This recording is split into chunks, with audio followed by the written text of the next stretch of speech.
He signed the papers at 11:47 p.m. Adrian Veilhart sat at the head of a 14-foot mahogany table, the same table where he had closed nine-figure deals, shaken hands with senators, and poured expensive whiskey for men who feared him. And he signed his name on the divorce papers like he was canceling a subscription. No hesitation, no pause. He didn't even uncross his legs. Alara Voss had cooked his meals for 10 years. She had sat in the back of boardrooms she was never introduced in. She had ironed his shirts before 5 a.m. and learned to stop crying quietly enough that he wouldn't hear.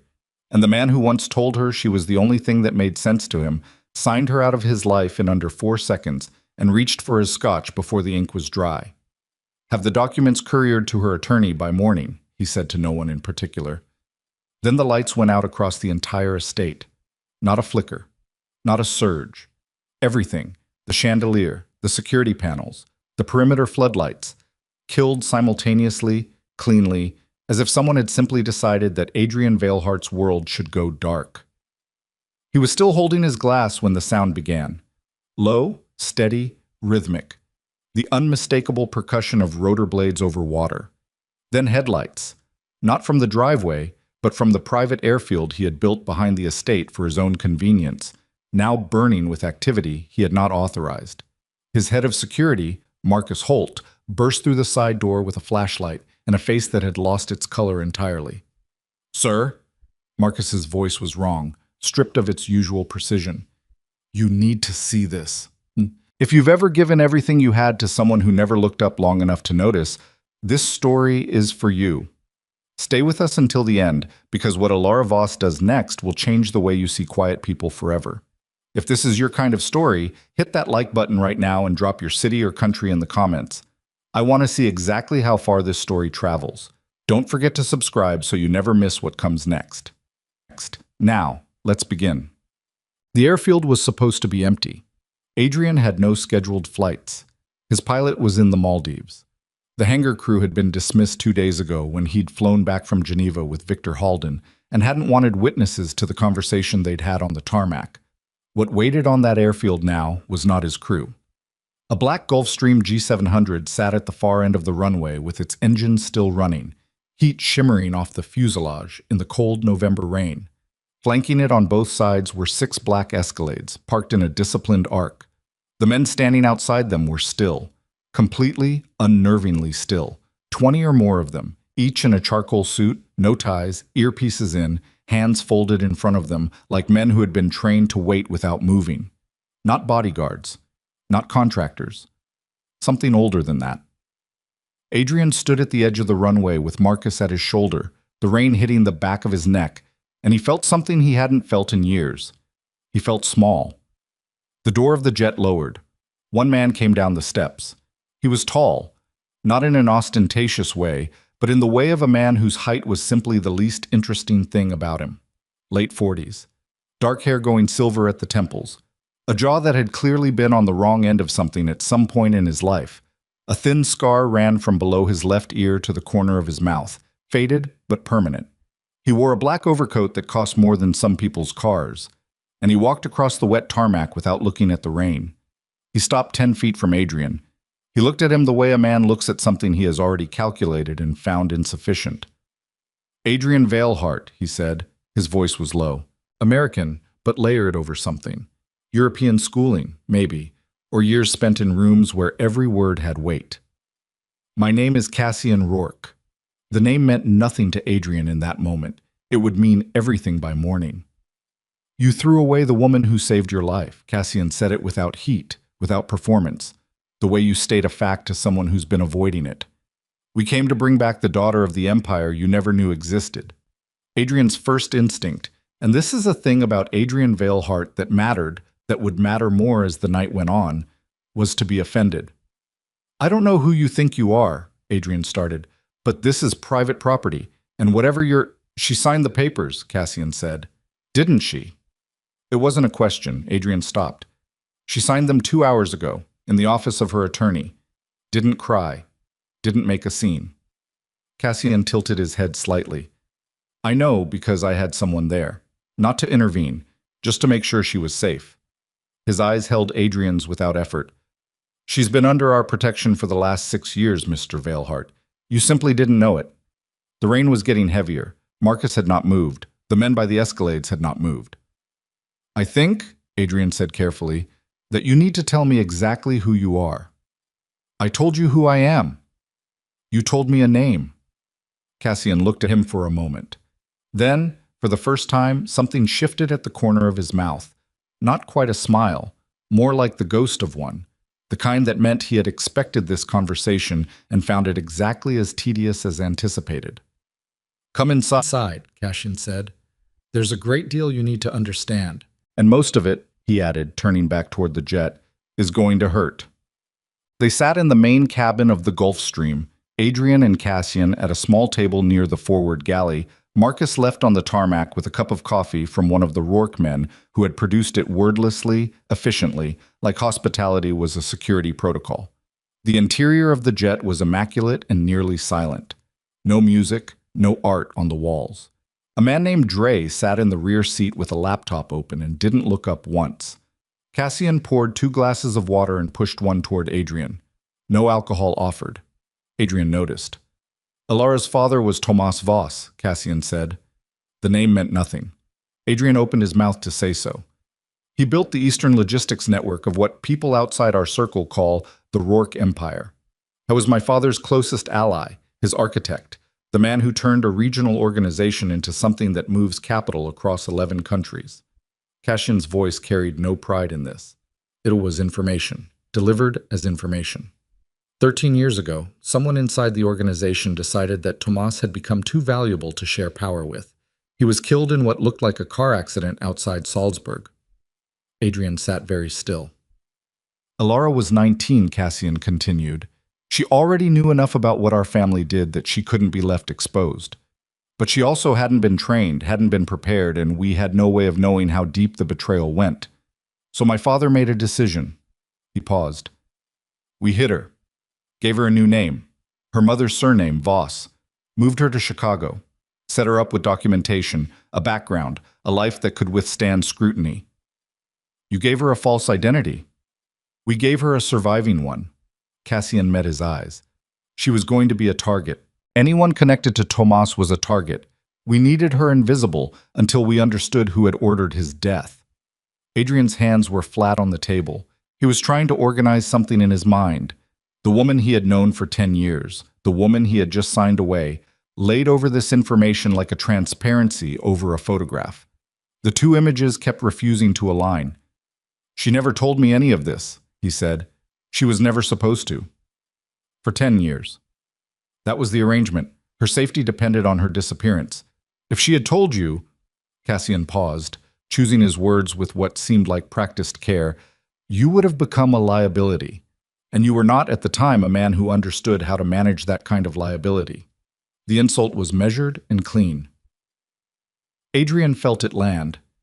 When did that change? Adrian asked. 2 years ago, when we finally identified who had ordered Tomas's death.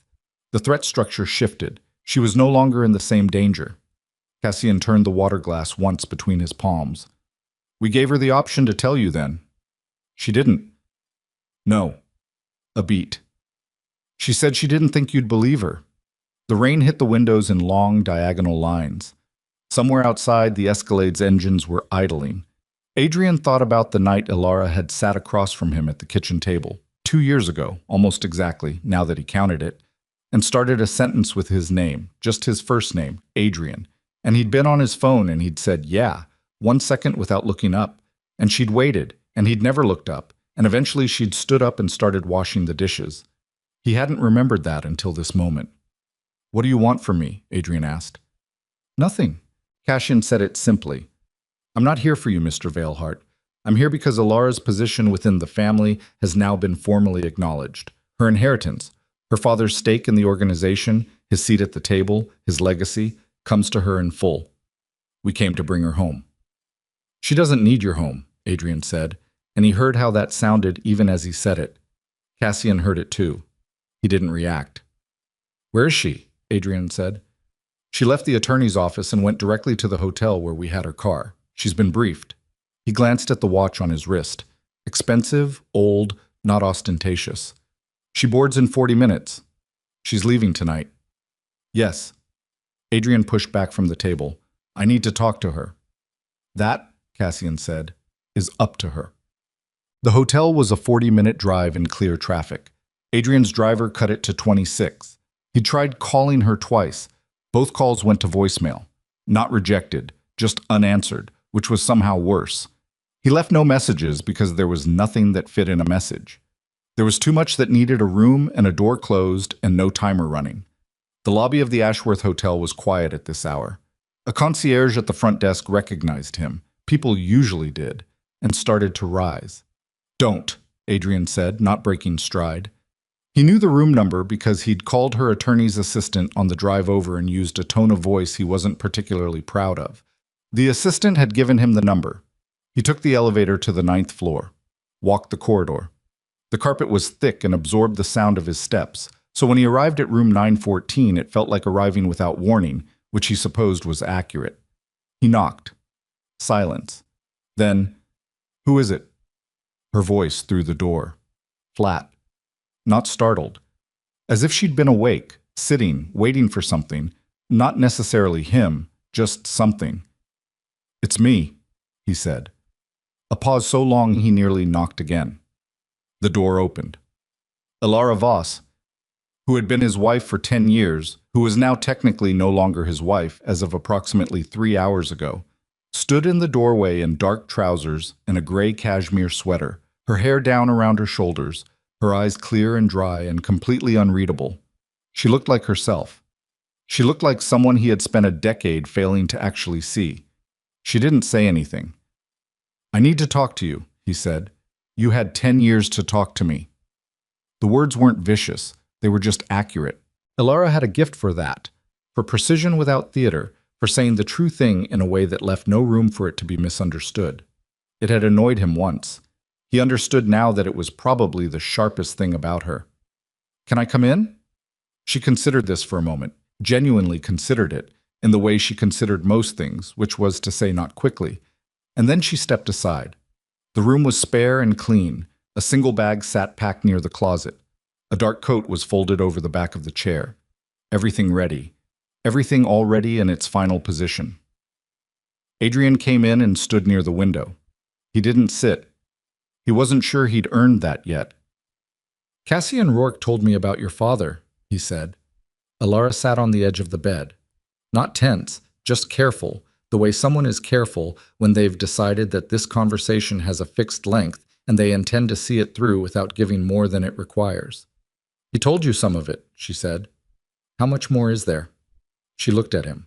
Something moved behind her eyes. Old, complicated, the kind of thing that doesn't compress into words easily. "More than you'd want to hear tonight," she said, "and probably more than I want to explain." Adrian put his hands in his pockets. He had a rehearsed version of this. He'd run it in his head in the car. Something about misunderstanding, about Victor's influence, about how things had changed. He found now that he couldn't locate the words. They had been designed for a smaller situation than the one he was actually standing in. "The documents," he said instead. "The ones my attorneys found last week." He watched her face. "The shell accounts. The bridge funding from 2018. The refinancing arrangement that kept Veilhart Capital from folding before the Meridian deal." She said nothing. "That was you," he said. "Adrian, was that you?" A silence. "Yes," she said. He had known it already. Knowing it and hearing it were different. "How?" he said. "We were broke. I was under investigation. The banks wouldn't touch. My father's family still had reach." She said it plainly, without making it a revelation, more like a correction than a confession. Not loudly, through intermediaries. It was structured carefully so nothing would trace back to you or to them, but the capital was real and the arrangements were legal. She paused. It was enough to hold the company until the Meridian deal closed. "You saved the company. You rebuilt the company." She looked at him steadily. "What I did kept it from being dismantled before you got the chance. Why didn't you tell me?" She tilted her head very slightly. "Would you have accepted it?" He didn't answer. He couldn't, really, because the answer was both yes and no, and the no was heavier, and they both knew it. "You were proud," she said, and again, not as an attack, just as a fact. You were already sensitive about the investigation, about what people thought, about whether anyone was going to see you as weak. If I had told you that I'd quietly arranged financing through a family you didn't know I had, she stopped. It would have become an argument about control, and I needed it to work, not to become an argument. Adrian turned toward the window. The city below was ordinary and indifferent. Taxis, wet streets, a couple sharing an umbrella outside a restaurant. Victor, he said. You know about Victor. I've known about Victor for 3 years. He turned back. What do you know? I know he's been building a position to take the company from you since 2021. Her voice was even, precise. I know he's been leveraging your trust to redirect institutional partners. I know that at least 2 board members are now more loyal to him than to you, and I know that the restructuring proposal he's going to bring to you next month contains language that would effectively transfer voting control within 18 months. The room felt slightly smaller. You have documentation, Adrian said. I have documentation. Why didn't you? He stopped. Because again, he already knew. She had tried to tell him something, had tried multiple times in ways he'd mistaken for her general quietness, her hovering, her low-level worry that he'd attributed to anxiety or neediness or whatever convenient word he'd had available that particular week. I put a file together 8 months ago, Alara said. I was going to give it to you. I planned to. She looked at the packed bag near the closet, then back at him. Then Victor had lunch with you in April, and whatever he told you, he told me you'd been interfering with the Holden partnership, Adrian said. The words tasted wrong now, like something that had been fine in the dark and wasn't fine in the light. I know what he told you. She didn't say it angrily, just quietly, with the tiredness of someone who has watched a thing go wrong for months and was unable to stop it. I know exactly what he told you, because it was calibrated. It was designed specifically to make you feel like I was undermining you. She paused. And it worked. It had worked. Adrian sat down in the chair near the window. He hadn't meant to, but his legs made the decision without him. Where's the file? He said. My attorney has a copy, Alara said, and there's a drive in the hotel safe. You can have it. She said it without resentment, practically, the way you hand someone a document they need. It won't be enough on its own. Victor's careful, but it's a starting point. He's going to move fast when he realizes you're gone. I know. He knows you know, Adrian said, and he felt the edges of that shape, the actual geometry of the situation Victor had constructed. He pushed for the divorce because as long as you were in the picture, as long as I was in the picture, I was a problem he couldn't resolve cleanly, she said. Getting you to file was the neatest solution. Discredit me with you, remove me from proximity to the company, and eliminate the one person who'd been watching him closely enough to catch what he was doing. Adrian put his elbows on his knees and looked at the floor. I am so sorry, he said. It came out with difficulty. Not because he didn't mean it, but because he did, and meaning it didn't fix any of what he was seeing now. The full shape of 10 years, the full cost of his inattention, the woman sitting on the edge of the bed who had spent a decade solving problems he didn't know he had. Alara looked at him, just looked. She didn't tell him it was okay. She didn't offer the absolution he hadn't earned. You should take the drive, she said finally, and you should call Paul Deegan at Veilhart's legal team before Victor tries to call the board. You know Paul? I've known Paul for 6 years. We've spoken occasionally. A brief pause. He's loyal to the company, not to Victor. Start with him. Adrian reached into his jacket and found his phone. He didn't move to make the call yet. There was still something unfinished, some piece of it not yet said. Are you actually leaving tonight? He asked. Yes. And he struggled with the sentence. You're going with Cassian Rourke. Not with him, she said carefully. Back to something that was always mine to go back to. There's a difference. She met his eyes. Cassian is a complicated man, but he came personally, and that means something in their world. It means this is taken seriously. My father's position, my inheritance, that's not ceremonial. It's real, and it carries weight. She paused. Weight I'm only beginning to understand. Are you scared? She thought about it honestly. He could see her doing it, that careful internal accounting she did before she said anything about how she actually felt. A little, she said. But it's the right kind of scared. She looked at her hands briefly. The kind where you're walking toward something instead of away from it. Outside, a car passed on the street below. Somewhere in the hotel, an elevator chimed. Adrian Veilhart sat in a chair in a hotel room in the city where he had built his empire, across from the woman who had helped keep it standing, and understood, fully, for the first time with nothing left to rationalize, exactly what he had done. He'd been a fool, not a dramatic, operatic fool, the ordinary kind, the kind that doesn't know what it has until it's sitting in a packed room that's about to empty. "The drive," he said finally. "I'll get it from the front desk." "Safe code is 2209, she said. "September 22nd, the day you got the Meridian contract."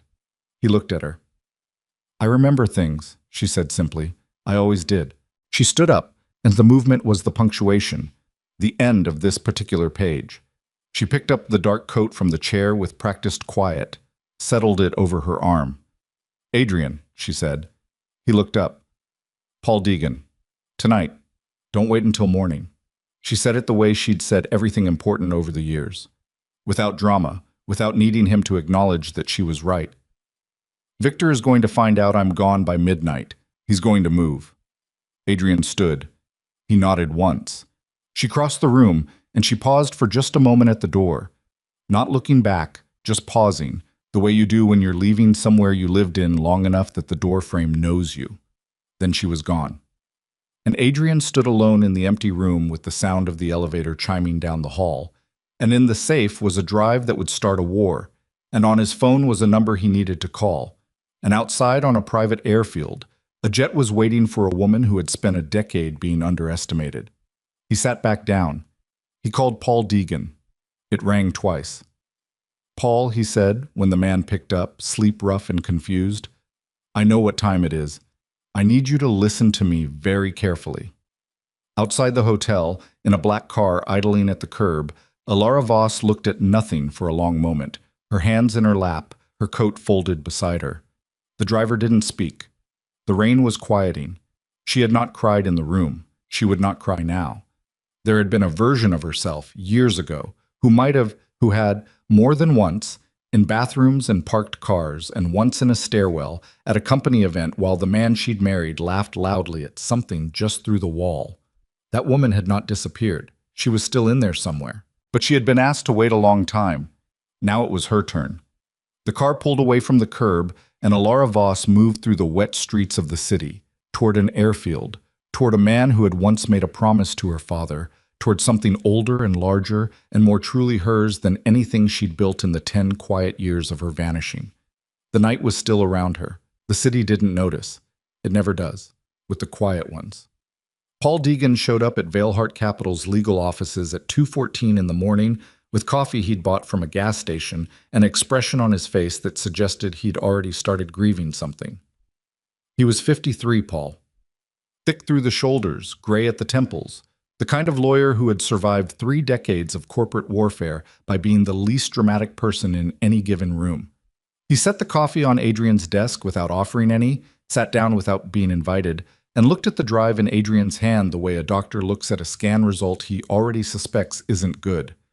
"How long have you had that?" Paul said. 3 hours. "And you're just now calling me." Adrian stopped.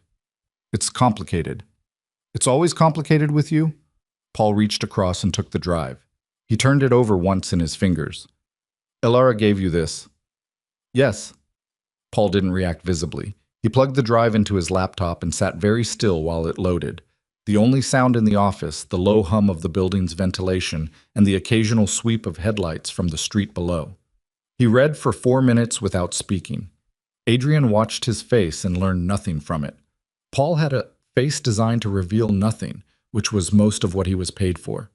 Then Paul said quietly, "Jesus." "Yeah," Adrian said, "but this is 3 years of documentation.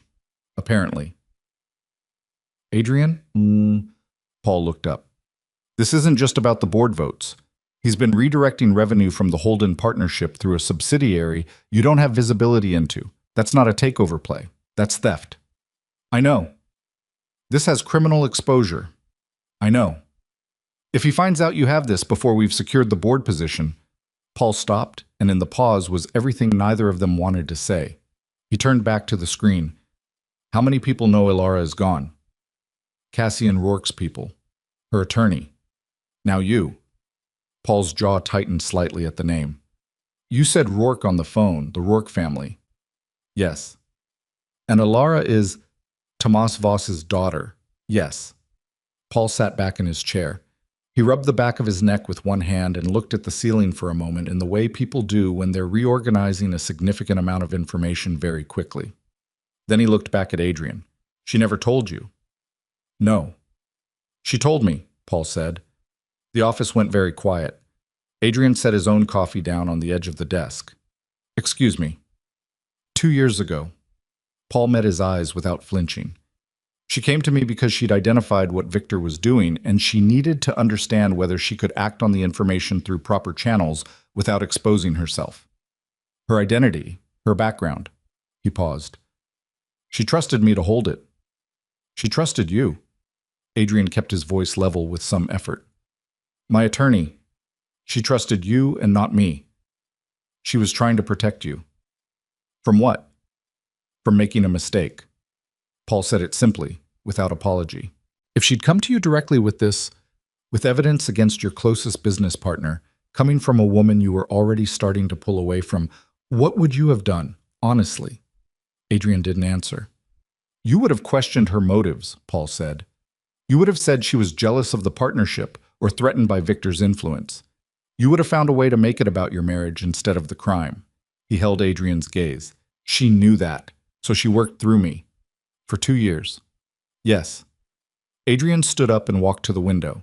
The city was still dark, still wet, still indifferent. He could feel his own pulse in his temples, which happened only when he was either furious or frightened, and right now he wasn't entirely sure which one it was. She built the whole case, he said, without turning around, and she handed it to me on her way out the door. That's correct. And you let her.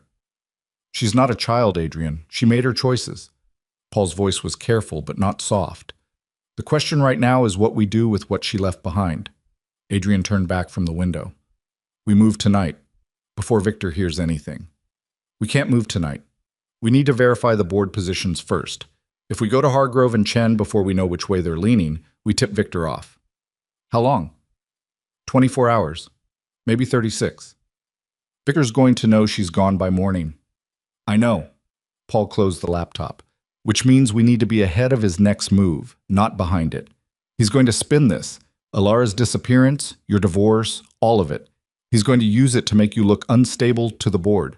He paused. Has he called you tonight? Adrian checked his phone. 2 missed calls, both from Victor Halden, both in the last 40 minutes. He turned the phone so Paul could see the screen. Paul looked at the calls and said nothing for a moment. Don't return them tonight. He's going to keep calling. Let him. And tomorrow? Tomorrow, Paul said, standing and picking up his untouched gas station coffee. You meet with him, and you give him nothing. You let him talk. You watch what he's afraid of. He moved toward the door, then stopped. And Adrian, when this is over, and when you have the space to think clearly about it, I want you to understand something. Adrian waited. What Ilara did for this company, for you, over the last 10 years, she didn't have to do any of it. Her family's money, her connections, her protection. She could have walked away from you and this whole situation the first year and been perfectly safe. He held the drive up briefly before slipping it into his jacket. She stayed because she chose to, and she built a case against a man who was robbing you blind and handed it over without asking for credit. He looked at Adrian steadily. That's worth understanding, not just feeling bad about. Actually understanding. He left. Adrian stood alone in his office at 2:43 in the morning and understood that he was in the middle of something that had been in motion for years, and he was only now seeing the shape of it. His phone buzzed. Victor again. He put it face down on the desk. Victor Halden's apartment occupied the entire 31st floor of a residential tower in the financial district. 12,000 square feet of curated minimalism, all glass and pale stone and carefully placed objects that communicated wealth without appearing to try. He collected things.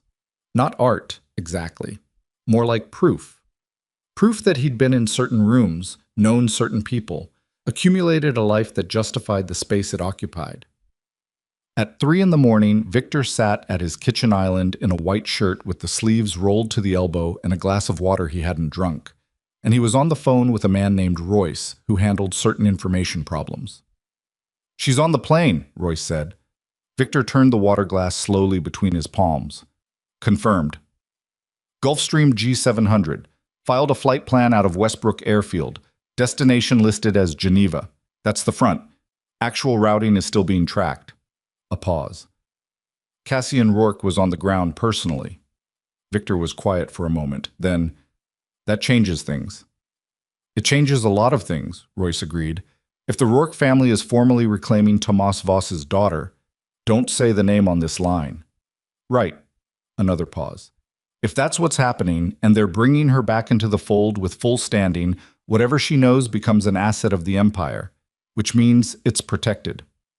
"What does she know?" Victor said. "We're not sure of the extent." "Guess." A longer pause. "Enough." She was careful, but she was watching, and she had access to things inside the Veilheart structure that we didn't know about until recently. Royce's voice was neutral, the voice of a man delivering bad weather reports. "There's a possibility she's documented the redirect." Victor set the water glass down. He stared at the surface of the island, pale marble, cool and smooth, and he ran a calculation that he'd been running in various forms for 2 years, ever since he'd first understood that Alara Voss was not who she appeared to be.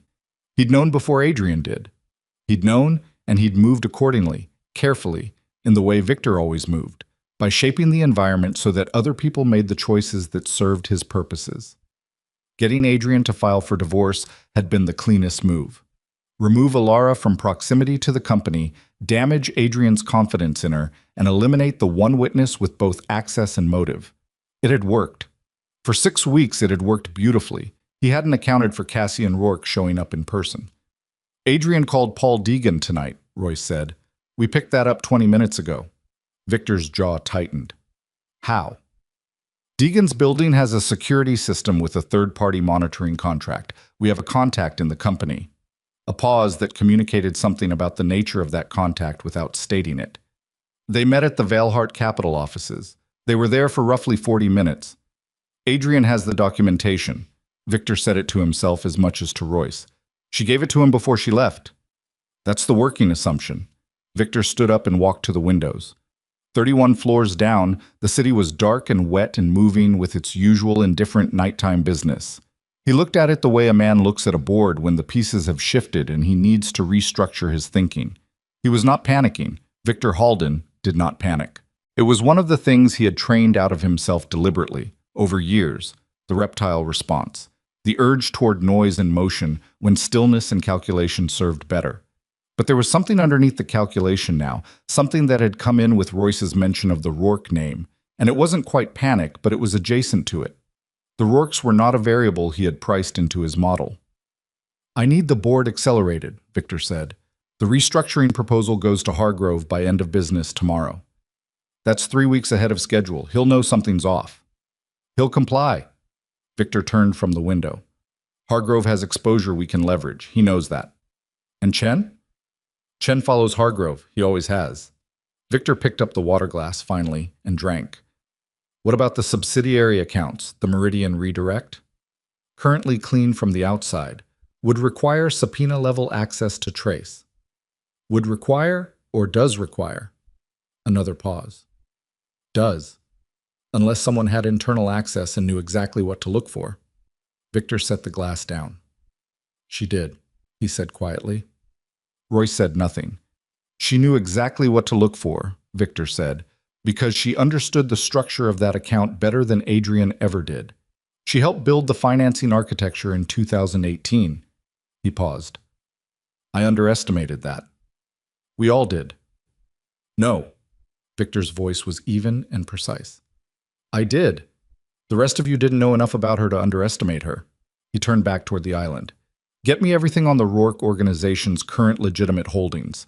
Any business interest that intersects with Veilheart Capital's institutional partners. If Alara comes back into the Rourke structure with full standing, the first thing Cassian does is use those intersections as leverage." He picked up his own phone. "And I need you to find out whether Adrian made any additional calls tonight. Anyone outside of Deegan. Give me an hour." You have 40 minutes. He ended the call. He stood in his kitchen alone, and for the first time in years, Victor Halden felt the specific discomfort of being 2 moves behind someone he'd thought he'd already removed from the board. He did not like it. He picked up the phone again and called a different number. This one rang 5 times before a voice answered, rough, half awake, the voice of a man who'd been sleeping and was unhappy about it.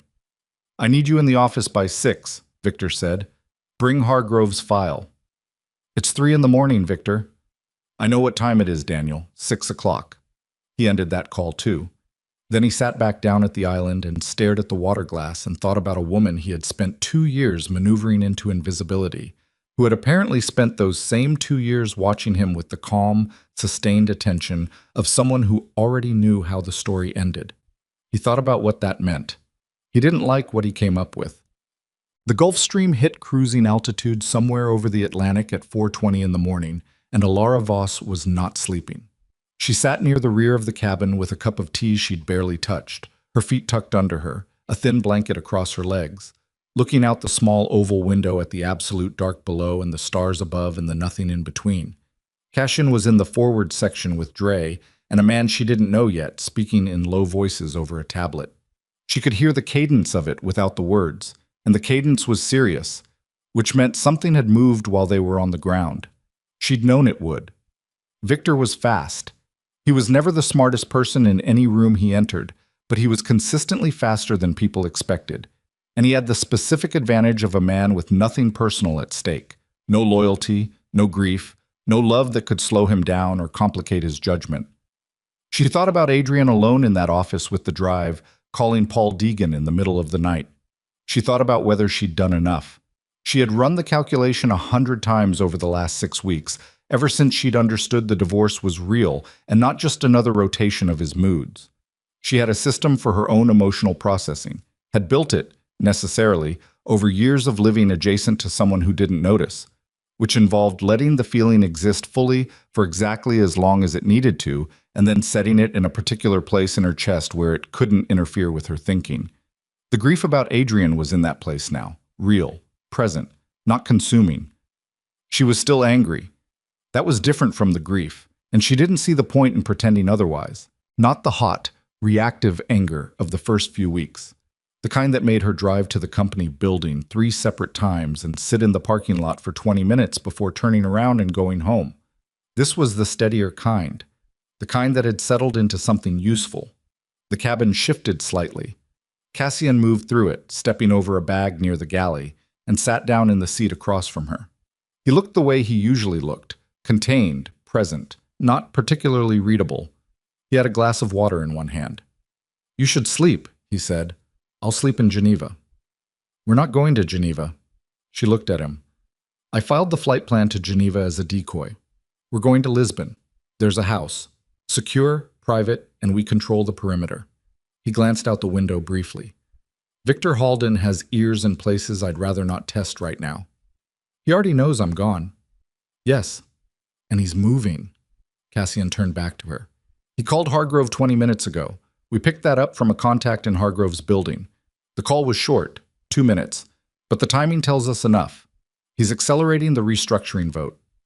Alara processed this. If Hargrove moves by end of business tomorrow, Adrian loses board control within the week. Yes. Cassian watched her face. The documentation you gave him is strong, but it's not fast. Legal action takes time. The board vote doesn't. Paul Deegan knows which buttons to push with Hargrove, she said. If Adrian gets to him before Victor does, that's a close race. Cassian said it without sugarcoating it. Adrian is smart and Deegan is competent, but Victor has a head start and existing leverage. He paused. And we have something that complicates this further. She waited. Your father's stake in the financial structure of what became Veilheart Capital, the 2018 bridge arrangement, was never fully anonymous. He watched her carefully. There are records, buried but real, that trace the capital source. If Victor finds them before this is resolved, he uses them to reframe the whole thing, Alara said. My involvement, the family's involvement, suddenly it's not Alara protecting the company, it's the Rourke family infiltrating a rival structure. That's the narrative he'd build, yes. She absorbed this. The tea had gone cold. Outside, the dark continued, absolute and enormous and completely unhelpful. Can we seal those records? She asked. We're working on it. Cassian turned the water glass slowly. But Alara, you need to decide something before we land. She looked at him. Your father's seat at the table, accepting it in full means you're a visible figure within the organization. That visibility protects you in some ways and exposes you in others. He held her gaze.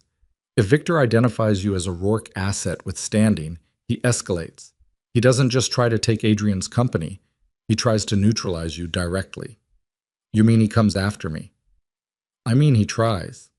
Cassian's voice was flat and certain. He won't succeed, but the attempt would create noise, and noise creates complications. He paused. The alternative is that you take your father's legacy in a limited capacity, private, administrative, away from the operational front, and we handle Victor's threat from the outside. Alara looked at him for a long moment. You're asking me, she said, whether I want to hide again. Cassian said nothing. After 10 years of being invisible, she said quietly, you're giving me the option to stay invisible. I'm giving you a choice, he said. There's a difference. Is there? He put the water glass down. I'm not going to tell you what to do, Alara. Your father was the kind of man who made decisions for the people around him because he believed he knew better. He was usually right. It didn't always end well. He held her eyes. I'm not that kind of man. She looked back out the window. Below them was the ocean, dark and vast and indifferent, the same as always. She had spent a great deal of her life navigating things that were dark and vast and indifferent, usually without anyone noticing that she was doing it, which had been both the requirement and the cost. Full standing, she said. Not loudly. Not as a declaration, just as the answer. Cassian nodded once. Then we have work to do before Lisbon, he said, and stood and moved back toward the forward section. Alara picked up the cold tea, held it, set it back down. She thought about the moment in that hotel room when Adrian had looked at her across 10 years of chosen blindness and said, I am so sorry. And she had not told him it was okay because it wasn't. And she had not told him it was unforgivable because that wasn't accurate either. It was just true. It was just the thing that had happened. The way the ocean below her was just the thing that was there. She was done being the person who absorbed true things quietly and asked for nothing. She reached across the seat beside her and pulled her bag onto her lap.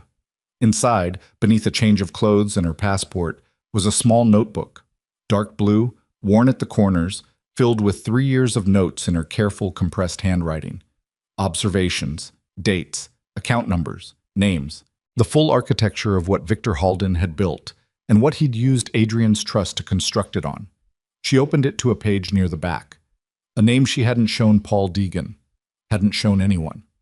Daniel Marsh, Victor's chief financial strategist, the man who had actually executed the redirects, structured the subsidiary, and maintained the fiction of a clean audit trail. Daniel Marsh, who had a son in a custody dispute he was losing. Daniel Marsh, who had been making a separate set of payments, small, irregular, careful, to an account that had nothing to do with Victor's operation and everything to do with a woman named Sasha Reeve, who worked in the office of a federal regulatory body and who had, twice in the last 18 months, delayed proceedings that would otherwise have flagged the Holden partnership for review. Alara had found it 4 months ago. She had not included it in the drive she gave Adrian. She had kept it, not out of selfishness, out of precision, because the information about Marsh and Sasha Reeve was the kind of leverage that, used at the wrong moment, would burn everything. Used at the right moment, it would end Victor Halden so completely that he would have no surface left to stand on. She just had to be sure of the moment. She closed the notebook. She looked at the dark outside the window and felt, for the first time in longer than she could accurately remember, something that was not patience and not endurance, and not the particular exhaustion of waiting for something you're not allowed to want. It felt like readiness. At 30,000 feet above the Atlantic, Alara Voss made a decision she had been building toward for 3 years without knowing it was a decision, and the shape of it was simple and clean and irreversible. She was done protecting people from the consequences of underestimating her. Victor Halden had one move left. He just didn't know she'd already seen it, already countered it, already written the ending. Not in anger, but in the same quiet, systematic way she did everything that actually mattered. Below her, Adrian Veilhart was sitting in an office with half the information he needed and a clock running down toward morning.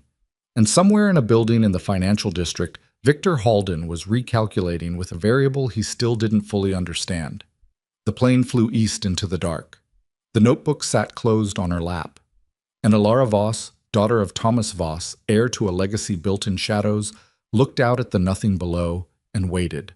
Not the old waiting, the hollow kind, the kind that costs you something every day you do it, but the waiting of someone who has already won and simply needs the board to catch up to the outcome.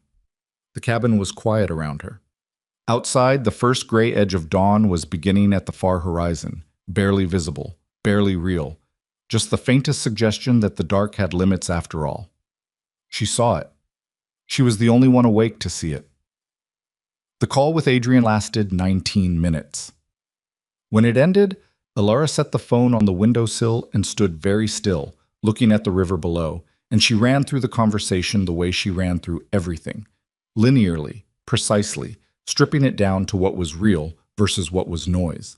Adrian was scared. That was real. Paul was working. That was real. Victor had moved faster than even she had predicted, and Hargrove was already reading a restructuring framework that had taken months to build in secret. That was also real, and it was the part that sat wrong. She picked up the phone and walked to the basement. Cassian was at the communications table with Dre and a woman named Petra who handled intelligence sourcing for the Rourke organization's European operations. Compact, 50s, gray haircut practically short, the kind of woman who walked into rooms and was immediately underestimated and had long since stopped minding. Petra had a background in financial forensics that predated her work for the Rourkes by 15 years and a directness that Alara had liked immediately when they'd been introduced the previous night. "I need the Stratham advisory contract," Alara said, coming down the last step. "The one Victor ran through the Holden subsidiary. I need to know when the first payment was made." Petra looked up from her screen. "I can get that. Give me 30 minutes. I need it in 15. Alara sat down at the far end of the table. "And I need a timeline of every contact between Victor Halden and Wallace Hargrove over the last 18 months. Not calls, physical meetings. Locations, durations, who else was present?" Cassian watched her from across the table. "What did Adrian tell you?" "Victor called an emergency board session for Thursday. He's framing the divorce as a material governance risk." She opened the notebook on the table in front of her. "He had a restructuring framework ready to hand Hargrove this morning. Something that took months to prepare." She looked at Cassian. "I knew about the Stratham contract. I knew about the framework. What I didn't know was the timing of when he planned to deploy it." "And the timing concerns you." "The timing tells me he had a trigger," she said. "Something that told him to move now, ahead of the schedule I anticipated. Something changed in the last 2 weeks." She looked down at the notebook. "I need to know what it was." Petra's fingers were already moving across her keyboard. Cassian leaned forward. "Walk me through what you're thinking." "Victor is not impulsive. Every move he makes is calculated and sequenced. He's been building toward this board play for months, and he had a specific timeline. I know that because the Stratham framework was drafted in phases, the final phase completed in September. He wasn't planning to deploy until late December at the earliest." She pressed her thumbnail against the edge of the notebook's cover, a small, unconscious gesture. "Something accelerated him, and whatever it was, it happened recently enough that I didn't see it coming." "The divorce," Cassian said. "The divorce was part of his plan. He pushed for it, engineered it. He wouldn't accelerate his own timeline over something he controlled." She shook her head. "Something surprised him, something he didn't control." The room was quiet except for Petra's keyboard and the low electronic hum of the equipment around them. Then Dre looked up from the second monitor, his voice careful and flat. "The Geneva filing." Everyone looked at him. Dre was 29, the youngest person in the room by 15 years, and he had the specific quality of someone who processed information faster than he spoke, which meant when he spoke, it was usually worth hearing. He turned his monitor so Alara and Cassian could see the screen. "The Rourke organization filed a formal recognition of Alara's standing with the Geneva Financial Oversight Body 6 days ago," he said. "Standard procedure for inheritance claims of this scope. It creates a public record." He paused. "The filing is technically confidential, But Geneva oversight records are accessible to parties with demonstrated financial interest in intersecting entities. He looked at Alara. Victor has a holding company registered in Geneva with a declared interest in 2 institutional partners that also appear in Valhart Capital's portfolio. The silence in the room took on a different quality. He saw the filing, Alara said. He would have been notified automatically, Dre said, 6 days ago. Alara sat back in her chair. She felt the information move through her. Not shock exactly, more like the specific sensation of a piece you've been holding in your hand suddenly showing you which edge it fits. 6 days ago. Victor had known for 6 days that she was formally re-entering the Rourke structure. And he had spent those 6 days accelerating everything, the board play, the Hargrove approach, the deployment of the Stratham framework, because he understood what it meant. He had known before she'd even left the country. He wasn't reacting to the divorce, she said quietly. He was reacting to me. Cassian said nothing. He was watching her with that contained, assessing attention he'd had since the first night. Not cold, but precise. The look of a man who is waiting to see what you do with the thing you've just learned. The filing, she said. Can it be amended? The timing of formal activation? Dre shook his head slightly. It's already in the record. Amending it would require a withdrawal and refiling, which would itself create a record and a gap in standing that could be legally exploited. He paused. The filing was correct procedure. The problem is that the confidentiality tier it was classified under is lower than we'd have chosen if we'd anticipated Victor having that Geneva registration. Whose decision was the classification tier? Alara said. A pause. Dre glanced at Cassie. Mine, Cassian said. She looked at him. I made the call on the confidentiality classification 3 weeks ago. His voice was even. Not defensive, not apologetic, just accurate. I had reviewed Victor's holdings and I didn't have the Geneva registration in my picture. Dre pulled it yesterday. He held her gaze. I missed it. The admission sat in the room without theater. Alara looked at him for a long moment. Long enough that Petra had stopped typing and Dre was looking at his screen with unnecessary focus. So Victor has known for 6 days, she said. Yes. Which means the timing of everything, my departure, Adrian's divorce, the board session, none of it surprised him. He was already moving. Yes. And you filed the decoy flight plan to Geneva. A beat. Yes, Cassian said. We flew to Lisbon. She kept her voice level. But the decoy plan was Geneva, the same city where the filing originated. If Victor already had the Geneva filing in hand, and then a flight plan appears heading to Geneva the same night Alara Voss boards a Rourke jet, he wouldn't read it as a decoy, Cassian said, and for the first time there was something in his voice that wasn't quite certainty. He'd read it as confirmation. Confirmation that I'm going to Geneva to manage the filing, to formalize the standing claim in person. She pressed both hands flat on the table. He thinks I'm in Geneva right now. Yes. And he has people in Geneva. The silence this time was very different. Cassian looked at Dre. A single look, the kind that contained a full conversation. Dre was already on a second keyboard, his fingers moving fast. I need a sweep of our Geneva contacts, Cassian said. Anyone Victor could have positioned in the last 6 days. Financial district, the oversight building, the 3 hotels we typically use. His voice had shifted, still controlled, but with an underneath current that hadn't been there before. Now, Dre. Running it, Dre said. Alara stood up. She walked to the far end of the basement, to the narrow window that looked out at the stone wall of the perimeter. She stood there with her back to the room and she breathed. 4 counts in, 4 counts out, the way she'd trained herself to breathe when the thing happening was worse than she'd planned for. This was worse than she'd planned for. Not catastrophically, not unrecoverably. But the gap between her model and Victor's actual position was larger than it should have been, and that gap had a specific consequence. He was not, as she'd calculated on the plane, 2 moves behind her. He was level, possibly ahead on the Geneva vector. She heard Petra's keyboard stop. She heard Petra say quietly, Cassian. She turned around.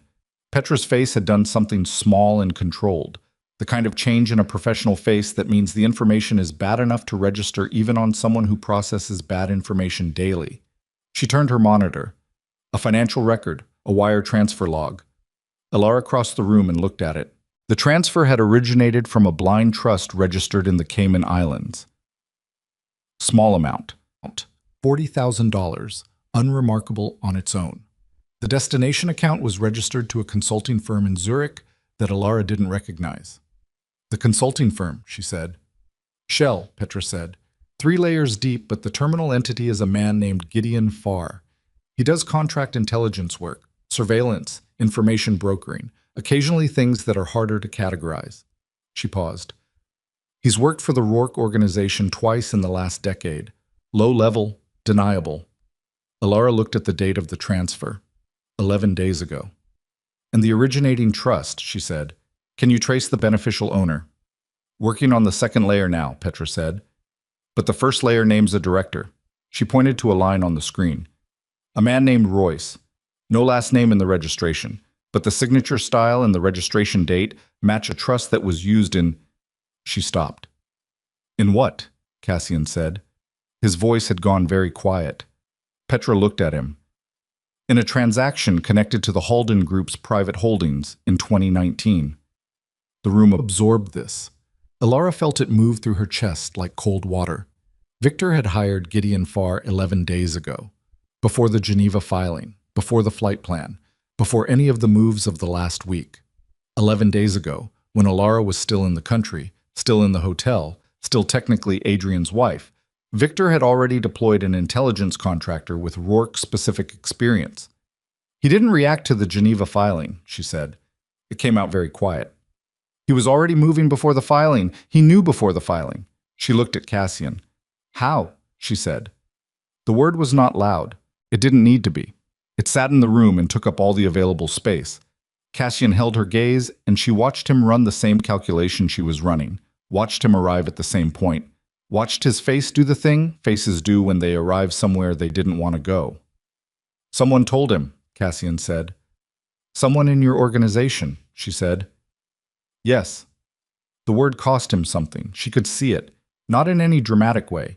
Cassian Rourke did not do dramatic, but in the specific tension around his jaw, the particular stillness of a man who has just confirmed his own worst hypothesis. How long have you been planning to bring me back? Alara said. Formally, 8 weeks. He held her eyes. Internally, the discussions began 4 months ago. 4 months. She let that sit. And in 4 months, someone inside the organization told Victor Halden that you were moving to reclaim Tomas Voss's daughter. She paused. Told him with enough specificity that he could hire a contractor with Rourke-specific experience before any of this became official. Yes. That's not a leak, she said. That's a source. Someone who knew the internal discussions, knew the timeline, knew enough about the significance to understand what it meant for Victor's play against Adrian. She looked at Dre, at Petra, back at Cassian. Who was in those discussions? Cassian said 3 names, quietly, without inflection. One of them was Dre. Alara looked at Dre. Dre was looking at his screen. His jaw was set and his shoulders were tight, and he was typing with the slightly over-deliberate focus of someone who is aware of being looked at. Dre, Cassian said. Dre stopped typing. The silence lasted 4 seconds. It wasn't me, Dre said. He said it to his screen, then turned to face the room. His face was younger than usual in this moment, stripped of the professional composure, just a 29-year-old in a room where everyone was looking at him. I want to be clear about that. It was not me. Then who was it? Cassian said. I don't know. A pause. But I know who else had access to the full internal timeline. He looked at Cassian. Marin. The name landed differently than the others. Alara didn't know the name. She looked at Cassian, and she could tell from the quality of his stillness that he did. Marin Voss, Cassian said. Not a question. She ran the preliminary assessment on Alara's standing claim, Dre said. Full access to the documentation. She was in 3 of the 4 internal meetings. He paused. And she resigned from the organization 14 days ago. Personal reasons, she said. I thought it was... He stopped. You thought it was what? Cassian said. I thought it was about the Zurich reassignment. She didn't want to relocate. Dre's voice was careful and unhappy. I didn't connect it to this. Where is she now? Cassian said. I don't know. Find out. Cassian's voice was still quiet, and it was, in its quietness, more alarming than if he'd raised it. He looked at Petra. Can you locate Gideon Farr's current position? I can try. He's good at not being findable. Try. He stood up and looked at Alara. She was still standing at the end of the table with the notebook in her hand. She'd picked it up at some point in the last few minutes without consciously deciding to. Her anchor, her constant. I'm sorry, he said. I should have run a tighter internal audit before we initiated this. She looked at him. Yes, you should have. He accepted that without comment. Victor knows I'm alive and connected to the Rourke organization, she said. He may know I'm not in Geneva, depending on how good Farr is. And he now has a structurally legitimate board play that moves in 4 days. She set the notebook down on the table. The Daniel Marsh leverage, the Sasha Reeve payments, that's still intact. Victor doesn't know I have it. Unless Marin knew about it, Dre said carefully. Alara thought about this. Marin had access to the standing claim documentation. She did not have access to the notebook. She touched its cover. Nobody had access to the notebook. It never left my physical possession. You're certain, Cassian said. I am certain. She met his eyes. It's the one thing I kept completely to myself. No copies, no photographs, no digital record of any kind. She paused. Because I knew, 4 months ago, that at some point something would go wrong in some direction I hadn't anticipated, and I needed one thing that was entirely mine. The room was quiet. So we still have the Marsh angle, Cassian said. We have it, but we have to use it differently now. She pulled the notebook toward her and opened it. The original plan was to use Marsh as a brake, apply pressure, slow Victor down, give Paul time to get to Chen. But if Victor has Farr in the field and a source inside this organization, he's not going to slow down for a threat against Marsh. He's going to accelerate. She looked at the page with Marsh's name on it, which means we don't use it as a brake. What do we use it as? Cassian asked. A detonator, she said. She looked up. We don't threaten Victor with what we know about Marsh. We go directly to Marsh. She kept her voice steady, working through it as she spoke. Marsh is not a true believer.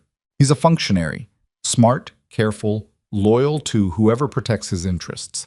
If his interests shift, his loyalty shifts. She paused.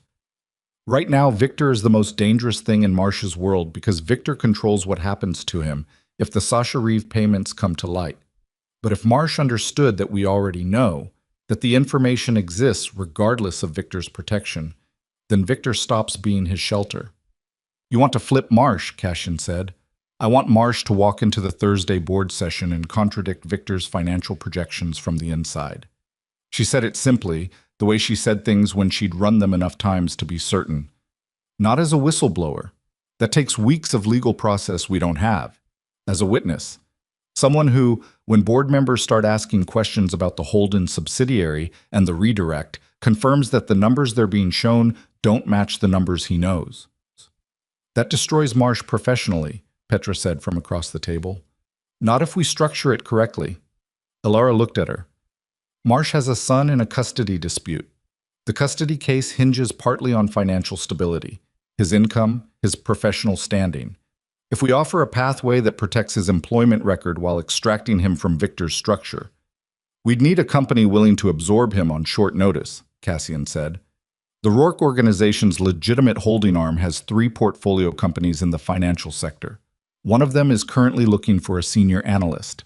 She held his gaze. I read the quarterly briefing you sent on the flight. A beat. Cassian looked at her for a moment with something that was not quite a smile and not quite admiration, but was in the territory of both. You read the quarterly briefing at 4 a.m. I read everything you give me, she said. That's been true since I was 19 and your father sent me my first file. Something moved across Cassian's face at that. Old and complicated. The kind of thing that surfaces when someone mentions a time that cost something. He looked away briefly. All right, he said. We approach Marsh, but we need to find him before Victor does. If Victor suspects Marsh is a weak point, he may already be managing that risk.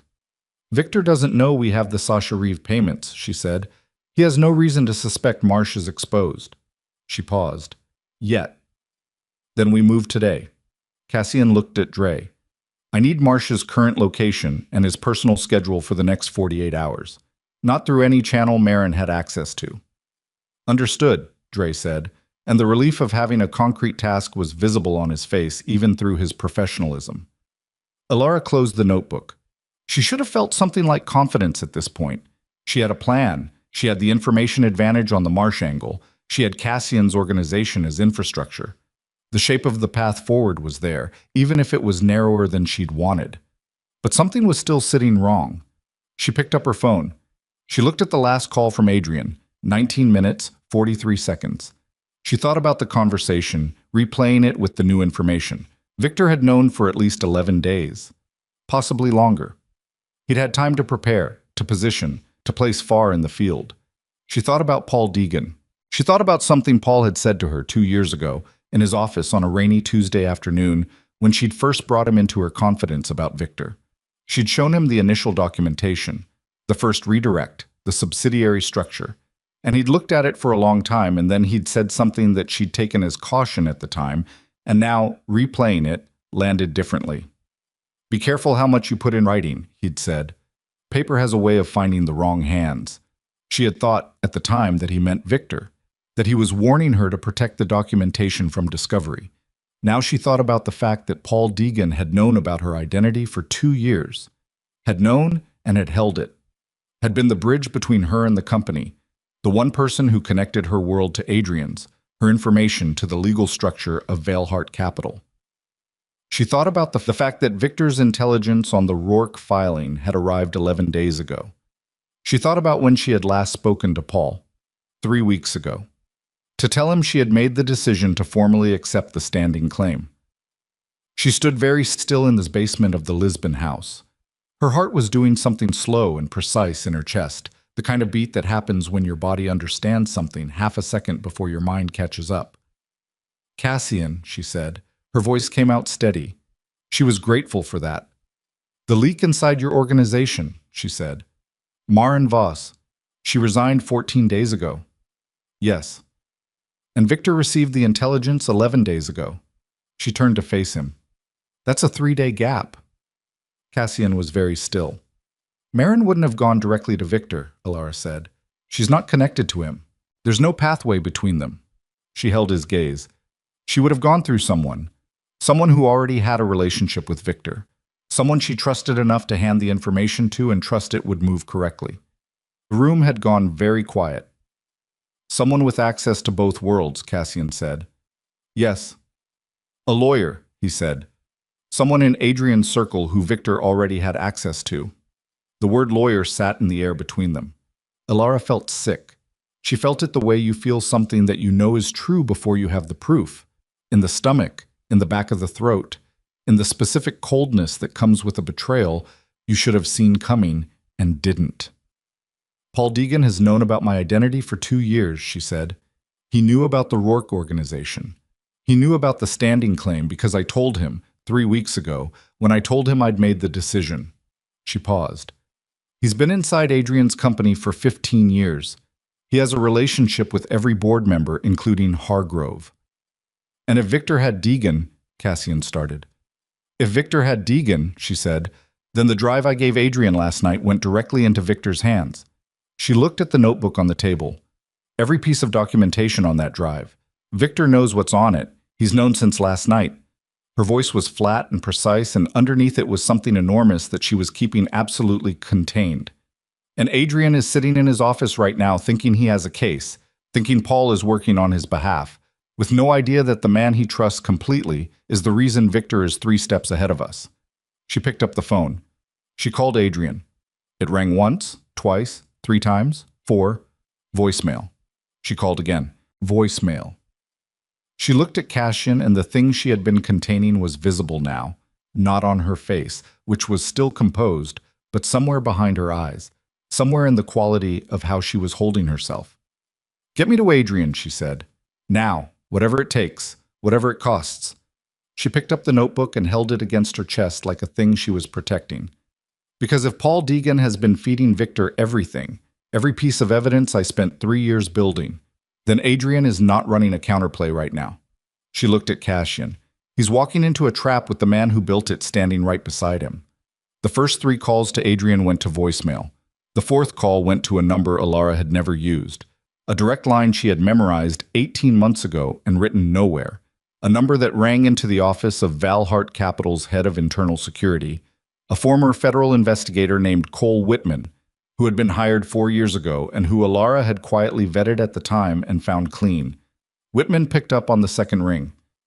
"This is Alara Voss," she said. "I need you to find Adrian Valhart right now and stay with him until I tell you otherwise. Do not let Paul Deegan into the same room as him. Do not explain why. Just do it."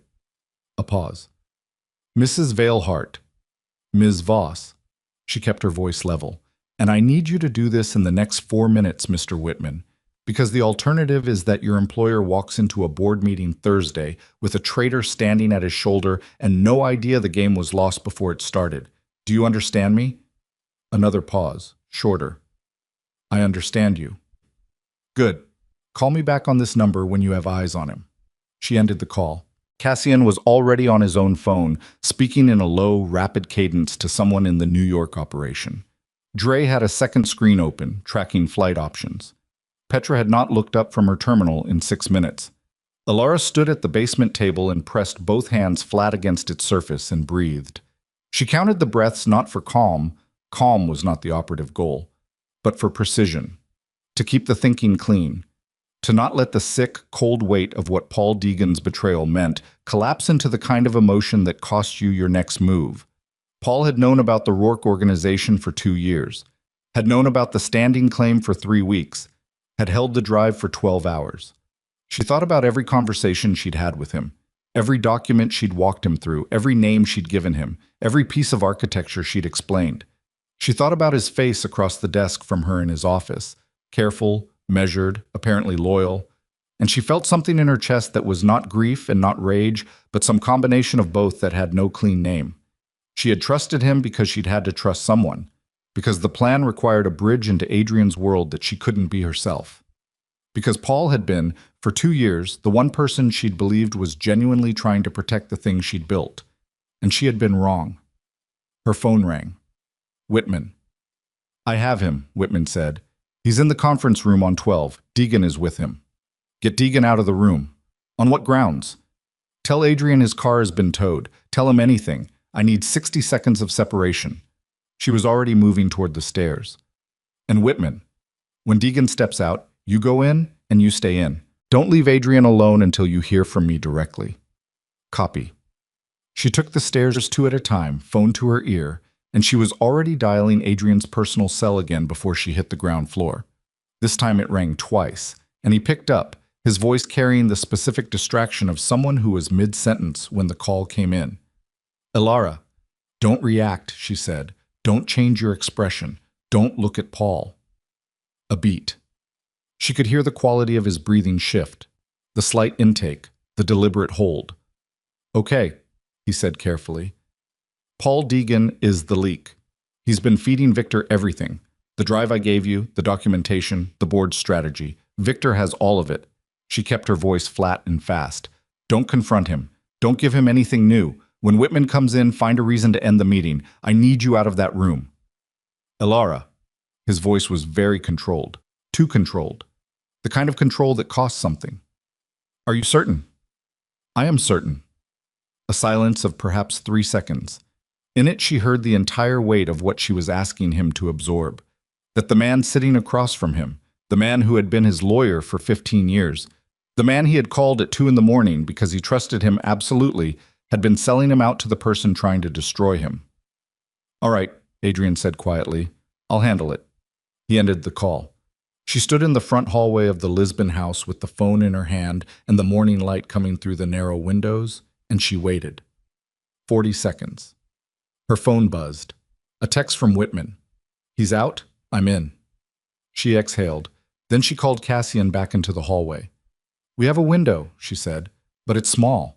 The moment Paul realizes Adrian is pulling back, he goes to Victor, and Victor will know the Deegan channel is burned." She looked at Cassian. "Which means Victor stops waiting for information and starts acting on what he already has." "Thursday's board session," Cassian said. "He won't wait until Thursday." She shook her head. If he knows we've identified Deegan, he moves immediately. He calls an emergency session, files the restructuring motion, and tries to get the vote before we can mount a response. She paused. We have maybe 18 hours. Then we use Marsh now, Cassian said. We use Marsh now. She looked at Dre, who had followed them up from the basement. Where is he? His office building in Midtown, Dre said. He got in at 7:45 this morning. He's still there. His building access card hasn't logged an exit. Is Victor in contact with him today? 2 calls this morning, both short. Last one was 40 minutes ago. She looked at Cassian. I need to be in that room with Marsh. You're in Lisbon. I know where I am. She held his gaze. Get me a secure video line into his office. Dre can handle the technical routing. I don't need to be in the room physically. I need him to see my face and understand that I know everything he thought was buried. She paused. Fear is faster than logic. If he's scared enough, he moves before he thinks about it too hard. Cassian was already nodding. We'll need someone on the ground to get the line into his office. Your New York team? Yes. How long? He looked at his watch. It was 9:47 in the morning Lisbon time, which made it 4:47 in the morning in New York. Marsh wouldn't be in his office for hours. He's in Midtown at 7:45. That gives us 3 hours to set up the channel, Dre said. Doable. Tight, but doable. Do it, Cassian said. Ilara went upstairs. She went to the room she'd been given. Small, whitewashed, a single bed and a chair, and a window looking out at the hillside. And she sat on the edge of the bed and she let herself have 60 seconds. 60 seconds of not calculating, not planning, not holding the shape of the entire situation in her head simultaneously. 60 seconds of just sitting with the fact that Paul Deegan had betrayed her, and that she had not seen it coming, and that it had cost something she couldn't fully quantify yet. She thought about the first time she'd met him. The careful office. The way he'd listened to her for 2 hours without interrupting. The way he'd said, at the end of it, I believe you. Let's figure out what to do with this. She thought about how much she had needed to hear that. After years of being invisible, after years of protecting things without acknowledgement, after years of being the person who solved problems that no one knew existed, to have one person look at what she'd built and say, I believe you had meant something, had meant more than she'd admitted to herself. She had wanted to trust him, and so she had. 60 seconds. She stood up. She went back downstairs. Daniel Marsh's office was on the 22nd floor of a building in Midtown Manhattan that housed 3 financial firms, a law practice, and a private equity group. His office was a corner unit.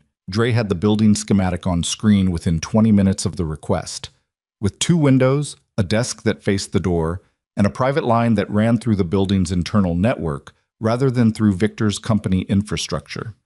That last detail mattered. It meant the call could be routed in without Victor seeing it. At 7:52 in the morning New York time, a man from Cassian's ground team, young, suited, carrying a laptop bag and a service company ID that would pass a casual inspection, walked into the building, took the elevator to 22, and told the receptionist he was there to service the conference line in Mr. Marsh's private office. A work order had been submitted. The receptionist checked, found a work order that had been filed 40 minutes earlier by someone in Dre's chain, and nodded him through. 4 minutes later, Dre had a live video channel into Daniel Marsh's office. At 8:03, Ilara's face appeared on Marsh's private monitor. He had been sitting at his desk with a coffee and a document he'd been annotating. When the monitor activated, he looked up with the reflexive irritation of someone whose equipment was misbehaving. Then he saw her face and the irritation evaporated completely. He sat very still. She could see him clearly. The document in his hand, the coffee going forgotten, the color draining from a face that had been ordinary and functional a moment ago and was now the face of a man who had just understood that the specific thing he was most afraid of had arrived. "Good morning, Mr. Marsh," she said. He said nothing. His mouth moved slightly and then stopped. "I know about Sasha Reeved. I know about the payments. I know about the 2 regulatory delays. I know about the account in Zurich, and I know about the timestamp on the first transfer." She kept her voice measured, not threatening, just informational, the way you speak to someone when you want them to understand that your knowledge is complete and not performative. "I've known for 4 months. I've been deciding what to do with it." Marsh set the document down. His hand was not entirely steady. "Who are you?" he said. His voice was rough. He knew who she was. She could see that he knew. But he was buying himself time, which was what people did when they needed to think and couldn't. "I'm the person Victor Halden spent 2 years trying to make disappear," she said. "I'm also the person who has a complete record of everything you've done for him since 2021. She paused. "And I'm the person who is offering you a way out of this that doesn't end your career and your custody case simultaneously." He flinched at the custody case. Small, controlled, but visible. "You have 48 hours before the documentation I hold goes to a federal contact," she said. "After that, it's out of my hands. The reeve payments constitute obstruction. You know that. And at the level of the regulatory body she works in, that's not a fine and a settlement. That's a criminal proceeding." She looked at him steadily. "Your son is 9 years old. His mother's attorney is already arguing financial instability. A criminal proceeding would resolve that custody case immediately and not in your favor." Marsh's jaw tightened. "What do you want?" "Thursday's board session. When Victor presents the restructuring framework, I need you to flag the financial projections on the Holden subsidiary." She kept it simple, operational. "You don't have to testify. You don't have to be a whistleblower. You simply correct the numbers publicly, in the boardroom, in front of Hargrove and Chen.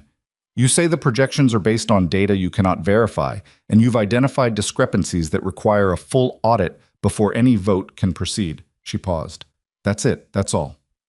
"That's not all," he said. His voice had steadied slightly. He was recalibrating. She could see it. "If I do that, Victor knows immediately.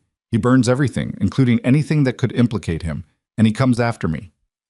"Victor will be managing 3 simultaneous crises by Thursday morning," she said.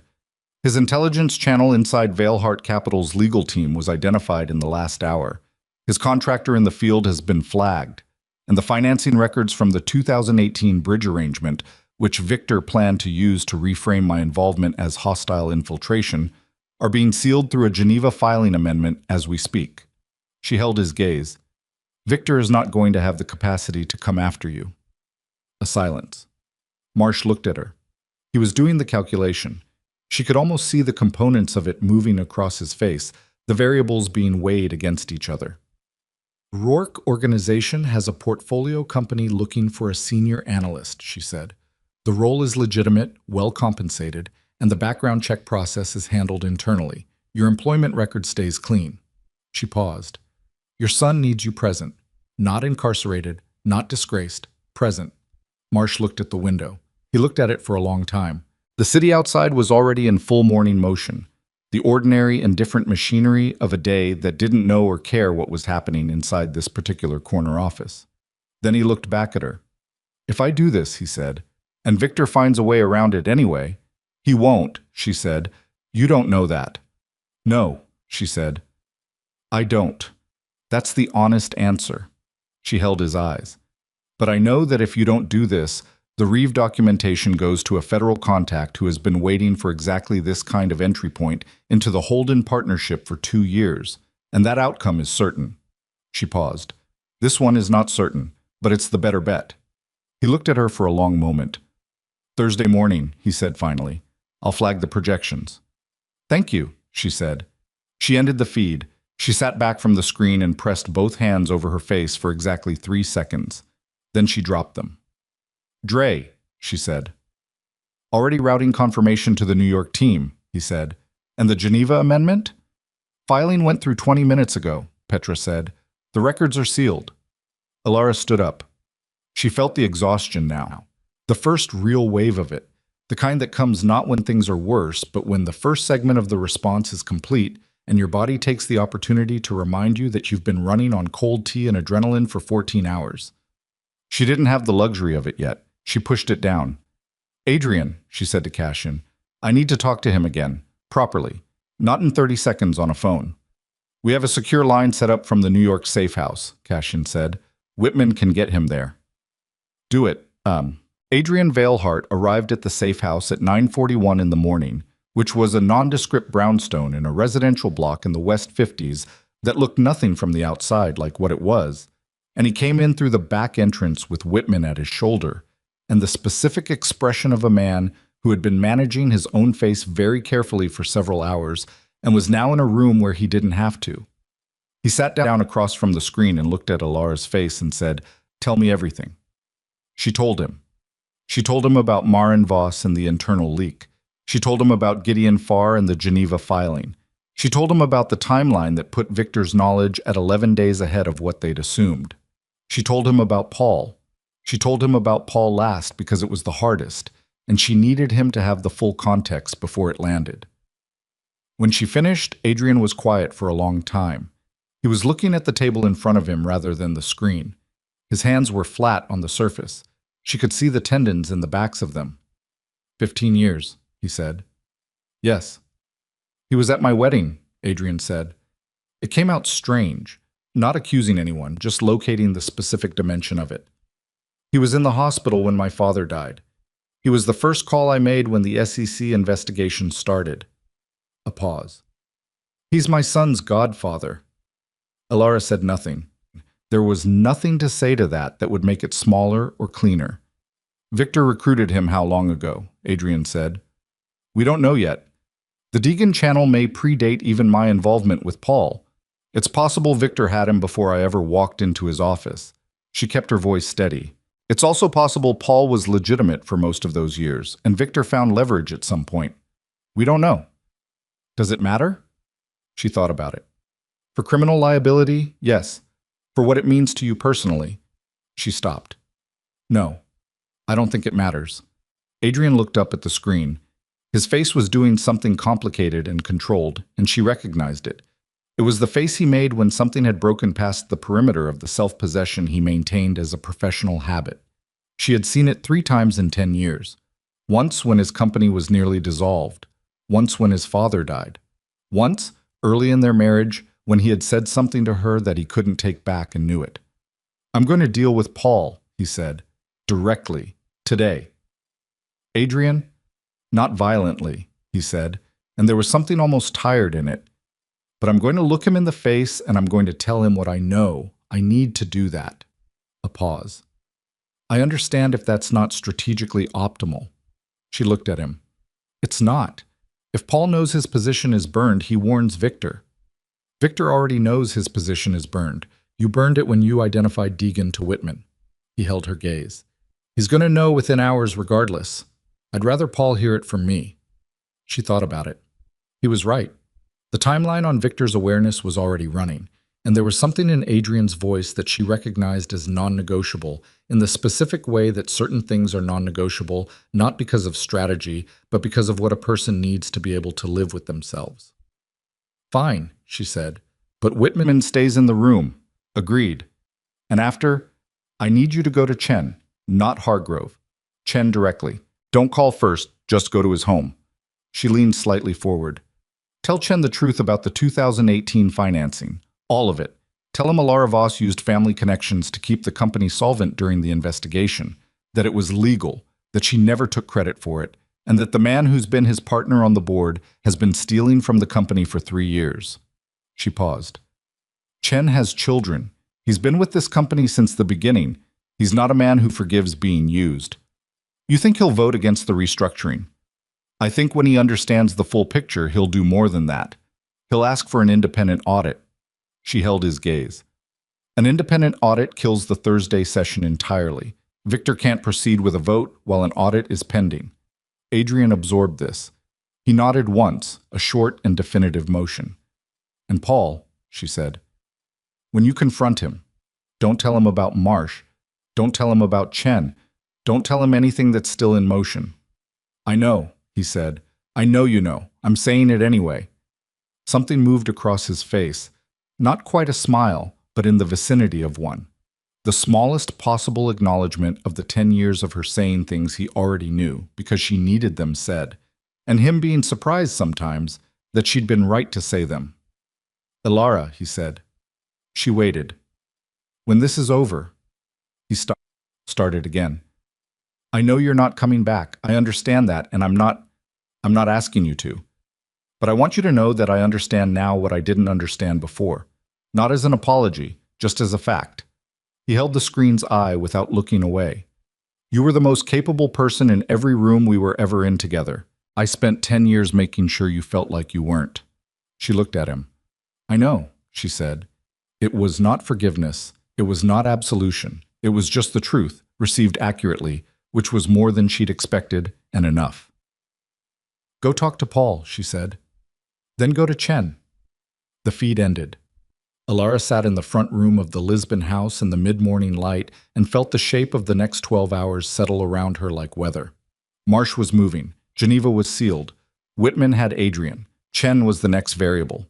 And somewhere in the financial district, Victor Halden was about to discover that the intelligence channel he'd built over 2 years had been identified, and the contractor he'd placed in the field had been flagged, and the board play he'd spent months constructing was about to have its financial foundation publicly contradicted by the one man who'd built it.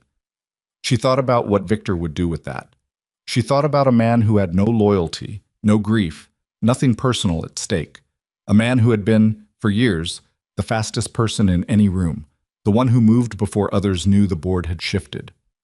She thought about what a man like that does when he realizes he's losing. He doesn't accept it. Her phone rang. Dre. She picked up. "Farr," Dre said. His voice was tight. "Gideon Farr. We located him." "Where?" A pause that lasted 1 second too long. "He's not in Geneva," Dre said. "He never was. The Geneva positioning was a secondary decoy. Victor sent him there to create noise around the filing, but his actual assignment—" Dre stopped. "Dre." "He's in Lisbon," Dre said. "He's been in Lisbon for 4 days. His hotel is 6 blocks from this house." Alara stood up. She stood in the front room of the safe house with 6 Rourke security personnel on a perimeter that a professional intelligence contractor had apparently been surveilling for 4 days, and she understood that Victor Halden had not sent Gideon Farr to Geneva as a primary play. He had sent Farr to find her, not to watch, not to report. The sound of the perimeter alarm reached her half a second before Cassian appeared at the top of the basement stairs. And in his face, finally, for the first time since she'd known him, she saw something that was not containment and not calculation, but the raw animal recognition of a situation that has just become something else entirely. "They're at the wall," he said. The perimeter alarm was not loud. It was a low, sustained tone that moved through the house like a frequency rather than a sound, felt in the sternum before it was heard by the ear. And in the 3 seconds between the alarm activating and Cassian reaching the ground floor, the 6 men on the perimeter had already shifted from their rotation positions into a defensive configuration that Alara could see on the monitor bank Dre had activated on the hallway wall. 4 cameras, 4 angles. The stone wall on the north face had 2 men on it who had not been there 60 seconds ago. "How many?" Cassian said. He was already moving to the equipment cabinet beside the monitor bank, pulling it open, his movements precise and entirely without hurry in the way that trained people move when the situation is serious enough that hurry would be a liability. "North wall, 2 confirmed. South gate, I'm reading heat signatures, 3, possibly 4. Dre's voice came from the basement stairs where he'd positioned himself with a laptop. "They're not moving yet. They're holding at the perimeter." "Farr doesn't breach immediately," Cassian said. He pulled a phone from the cabinet and handed it to Alara. "Encrypted. Keep it on you." He looked at her steadily. "This is a containment play, not an extraction. He wants to establish position and wait for instruction from Victor." "Victor is in New York," Alara said. "Victor has a phone." Cassian checked the screen on the second monitor. "Farr's job right now is to make sure you can't leave, not to come in."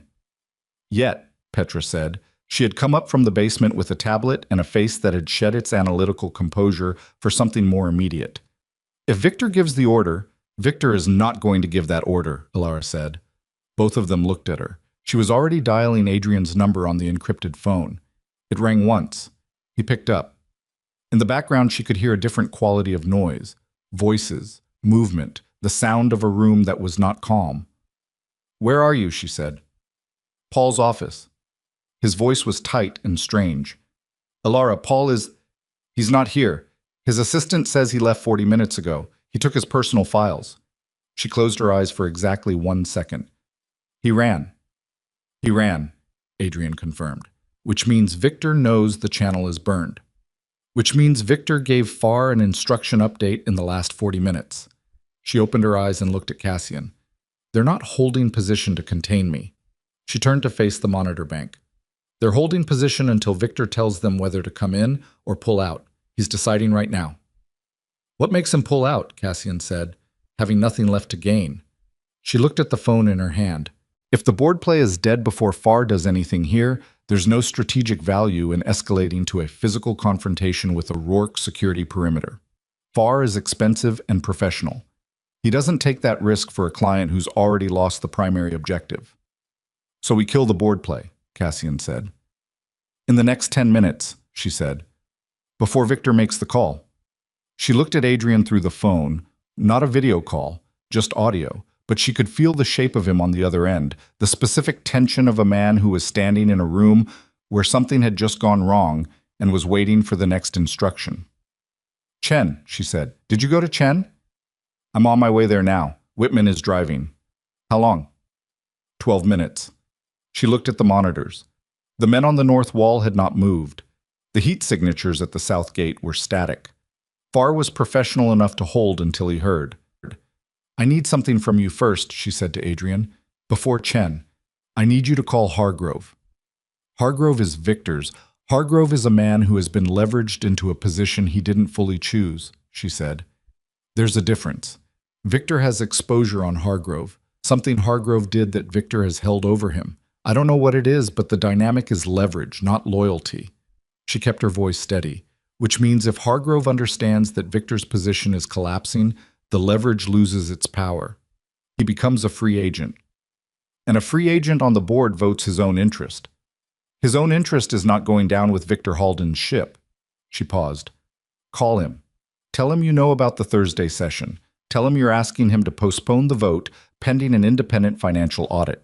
Don't threaten. Just ask, directly, as the founder of the company. She paused. He built his career partly on Veilheart Capital's performance. He knows what the company is. Remind him. A silence. She heard the car moving in the background, the sound of city traffic. And if he says no, Adrian said, then we go to Chen, and Chen is enough. She held the phone. But I don't think he says no. I think Hargrove has been waiting for someone to give him a reason to step back from this without losing face. Be that reason. She heard him breathe. All right, he said. Call me when it's done. She held the encrypted phone against her chest and looked at the monitor bank. North wall, still. Southgate, still. Somewhere in a midtown Manhattan office, Gideon Farr was sitting with his own phone, waiting for a call from a man who was about to find out that his board play had just had its first support pulled from beneath it. She thought about Victor in that moment, sitting in his glass and stone apartment or in his office, watching the pieces move on a board he'd spent years constructing, feeling the specific sensation she'd described to Cassian on the plane, the discomfort of being 2 moves behind someone you'd already written off. She thought about what that felt like for a man like Victor. She thought, he's going to do something impulsive. Cassian, she said. He was beside her immediately. When Victor realizes the board play is compromised, his next move is not retreat, she said quietly. He's going to try to destroy the documentation before it can be used in a legal proceeding. The subsidiary accounts, the Stratham contract, the Reeve payments. He's going to try to make everything disappear. She looked at him. How fast can you get that material into a protected legal filing? Petra, Cassian said, without looking away from Alara. 20 minutes if the receiving attorney is already standing by, Petra said from across the room. Get the attorney standing by, Cassian said. Petra was already on her phone. Alara watched the monitors. The north wall was still. The south gate was still. The house around her was the particular quiet of people holding very still inside a situation that had not yet decided which direction it was going to break. Her phone rang. Adrian. Hargrove, Adrian said. His voice was different. Something in it had shifted, loosened slightly, the way a voice shifts when something has gone better than expected. He said yes. She exhaled. He said yes immediately, Adrian continued. He didn't argue, didn't negotiate. He said he'd been uncomfortable with the timeline from the beginning and that an independent audit was the appropriate step. A pause. He sounded relieved. He was relieved, she said. He's been sitting inside Victor's leverage for months. It wears on people. He also said something else. Adrian's voice shifted. He said Paul Deegan called him this morning, before I did. Told him the Thursday session was critical, that any delay would compromise the restructuring window. A pause. He said Paul seemed nervous. Paul knew the Deegan channel was burned, she said. He was trying to accelerate before the board could be pulled back. She processed this. Which means Victor knew before Paul ran. Victor told him to make the call before going dark. Victor was already managing the collapse. Yes. She looked at the monitors. Go to Chen. Even with Hargrove, I want Chen secured. An audit request carries more weight with board consensus. On my way, he said. She ended the call. She looked at Cassian. The documentation. How are we doing? Attorney has the filing framework, Petra said from across the room. We're transferring now, 14 minutes. On the north wall monitor, one of the two figures moved, then stopped. Then both of them stepped back from the wall. Alara watched the screen. The heat signatures at the south gate were shifting, not toward the house, but laterally, the movement of people repositioning to leave rather than to advance. They're pulling back, Dre said from the basement stairs. His voice carried the particular quality of relief that tries not to sound like relief and doesn't entirely succeed. Cassian was watching the monitor with his arms crossed. Farr got the call. Victor told him to stand down, Alara said. Victor is cutting his losses. She watched the figures on the north wall camera complete their retreat and disappear from the frame. She watched the south gate signatures disperse, 4 of them, she could see now, moving in 2 pairs in opposite directions down the hillside with the disciplined separation of professionals who were done with their assignment and were now simply men walking away from a wall in the morning light. The perimeter alarm tone faded.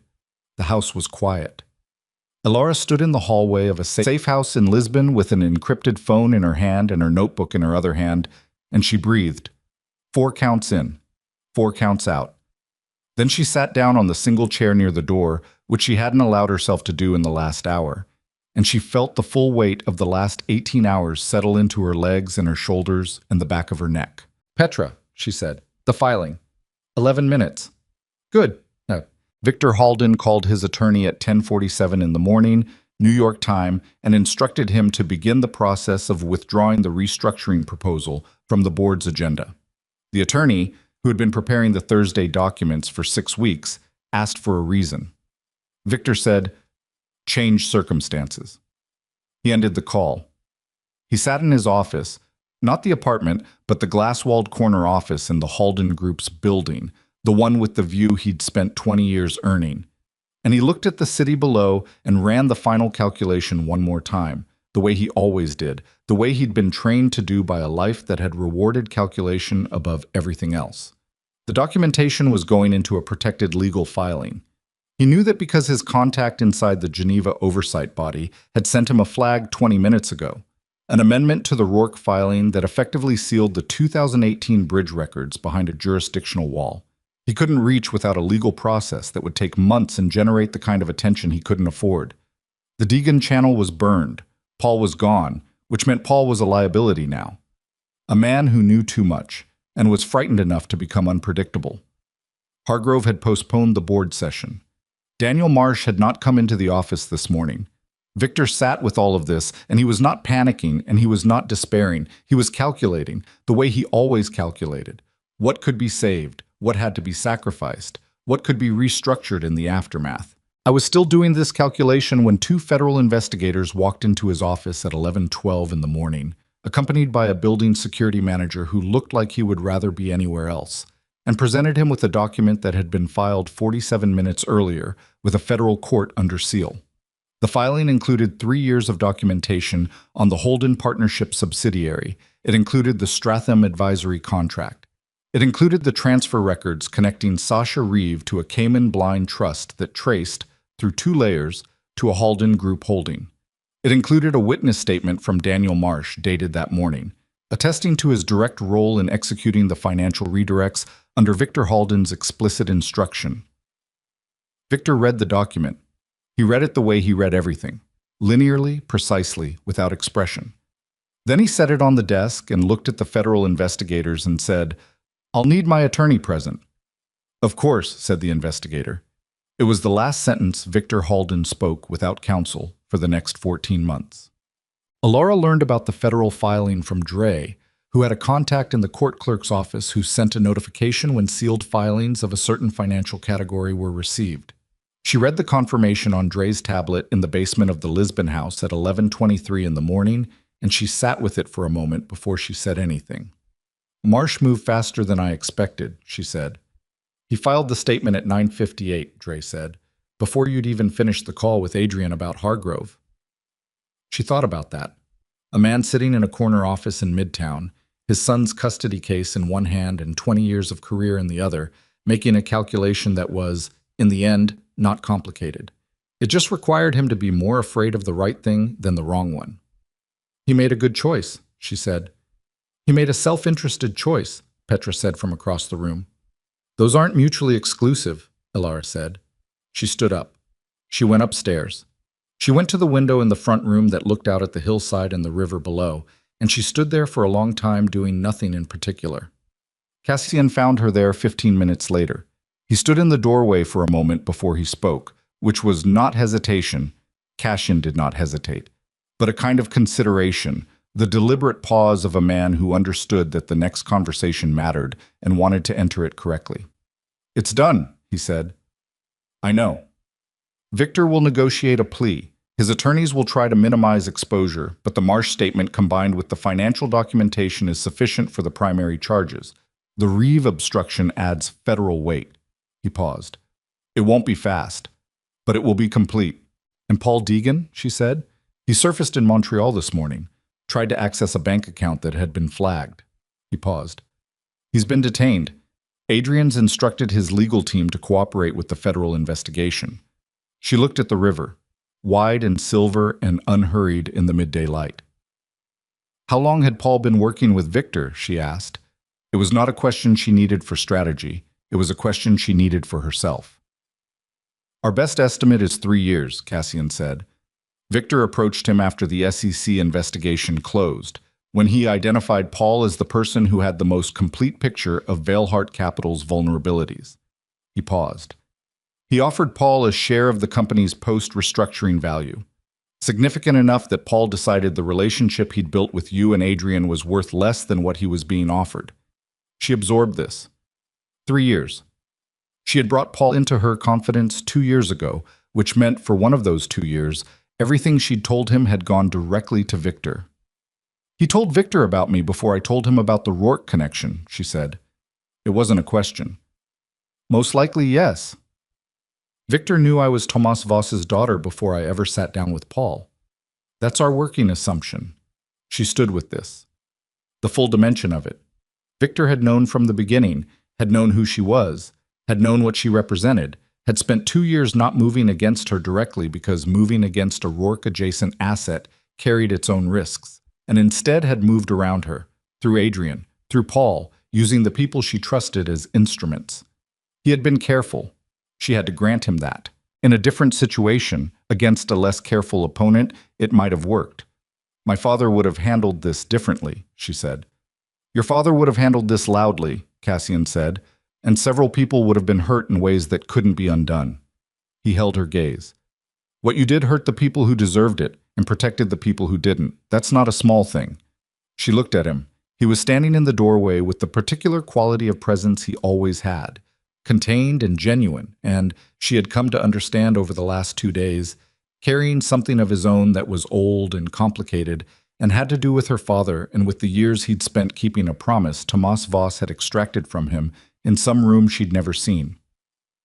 Why did you come personally? She asked. To the airfield. You could have sent a representative. The formal reclamation didn't require you to be there. He looked at her for a moment.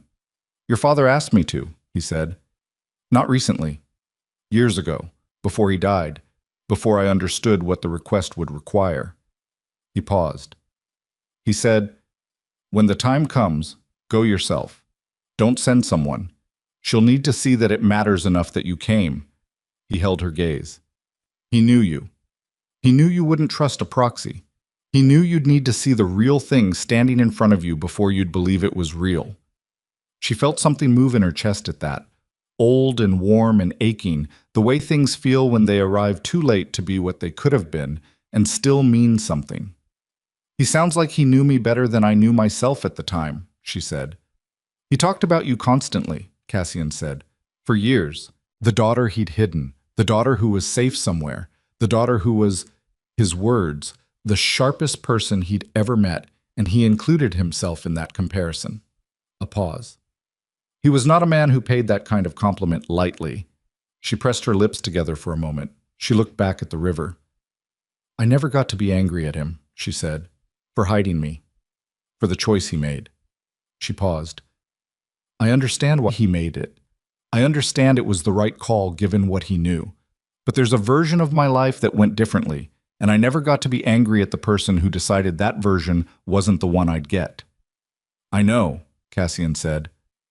Are you going to tell me he did what he thought was best? No, he said. He did what he could live with, which is different. And you're allowed to be angry about the cost of that. He was quiet for a moment. You can be angry at a dead man and still take what he left to you. Those things aren't contradictory. She looked at him. You've thought about this before, she said. I've had a long time to think about it. He said it simply, without opening the door into whatever was behind it. The position at the organization, running the legitimate global expansion, it's real and it's yours, and it doesn't require you to carry the parts of the legacy you don't want. He paused. Your father built things in shadow because shadow was what was available to him. You'd be building in the light. The methods are different. The responsibility isn't, she said. No, the responsibility isn't. She thought about what that meant. The full weight of it.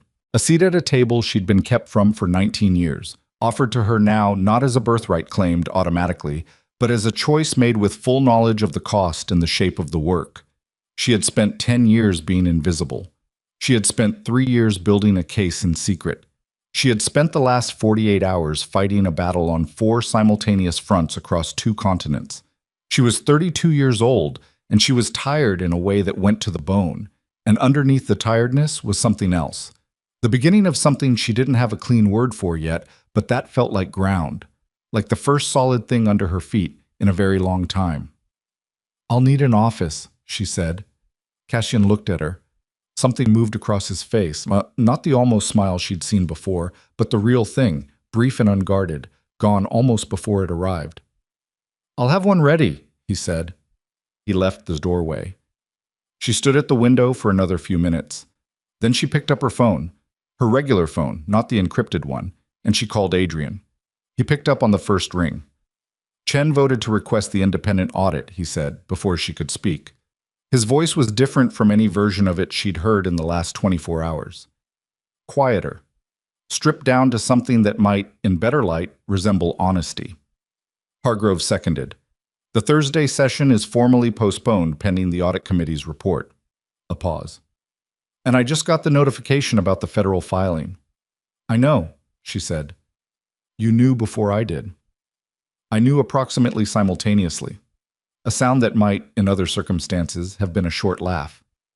Elara, I want to tell you something, and I need you to let me say the whole thing before you respond. She waited.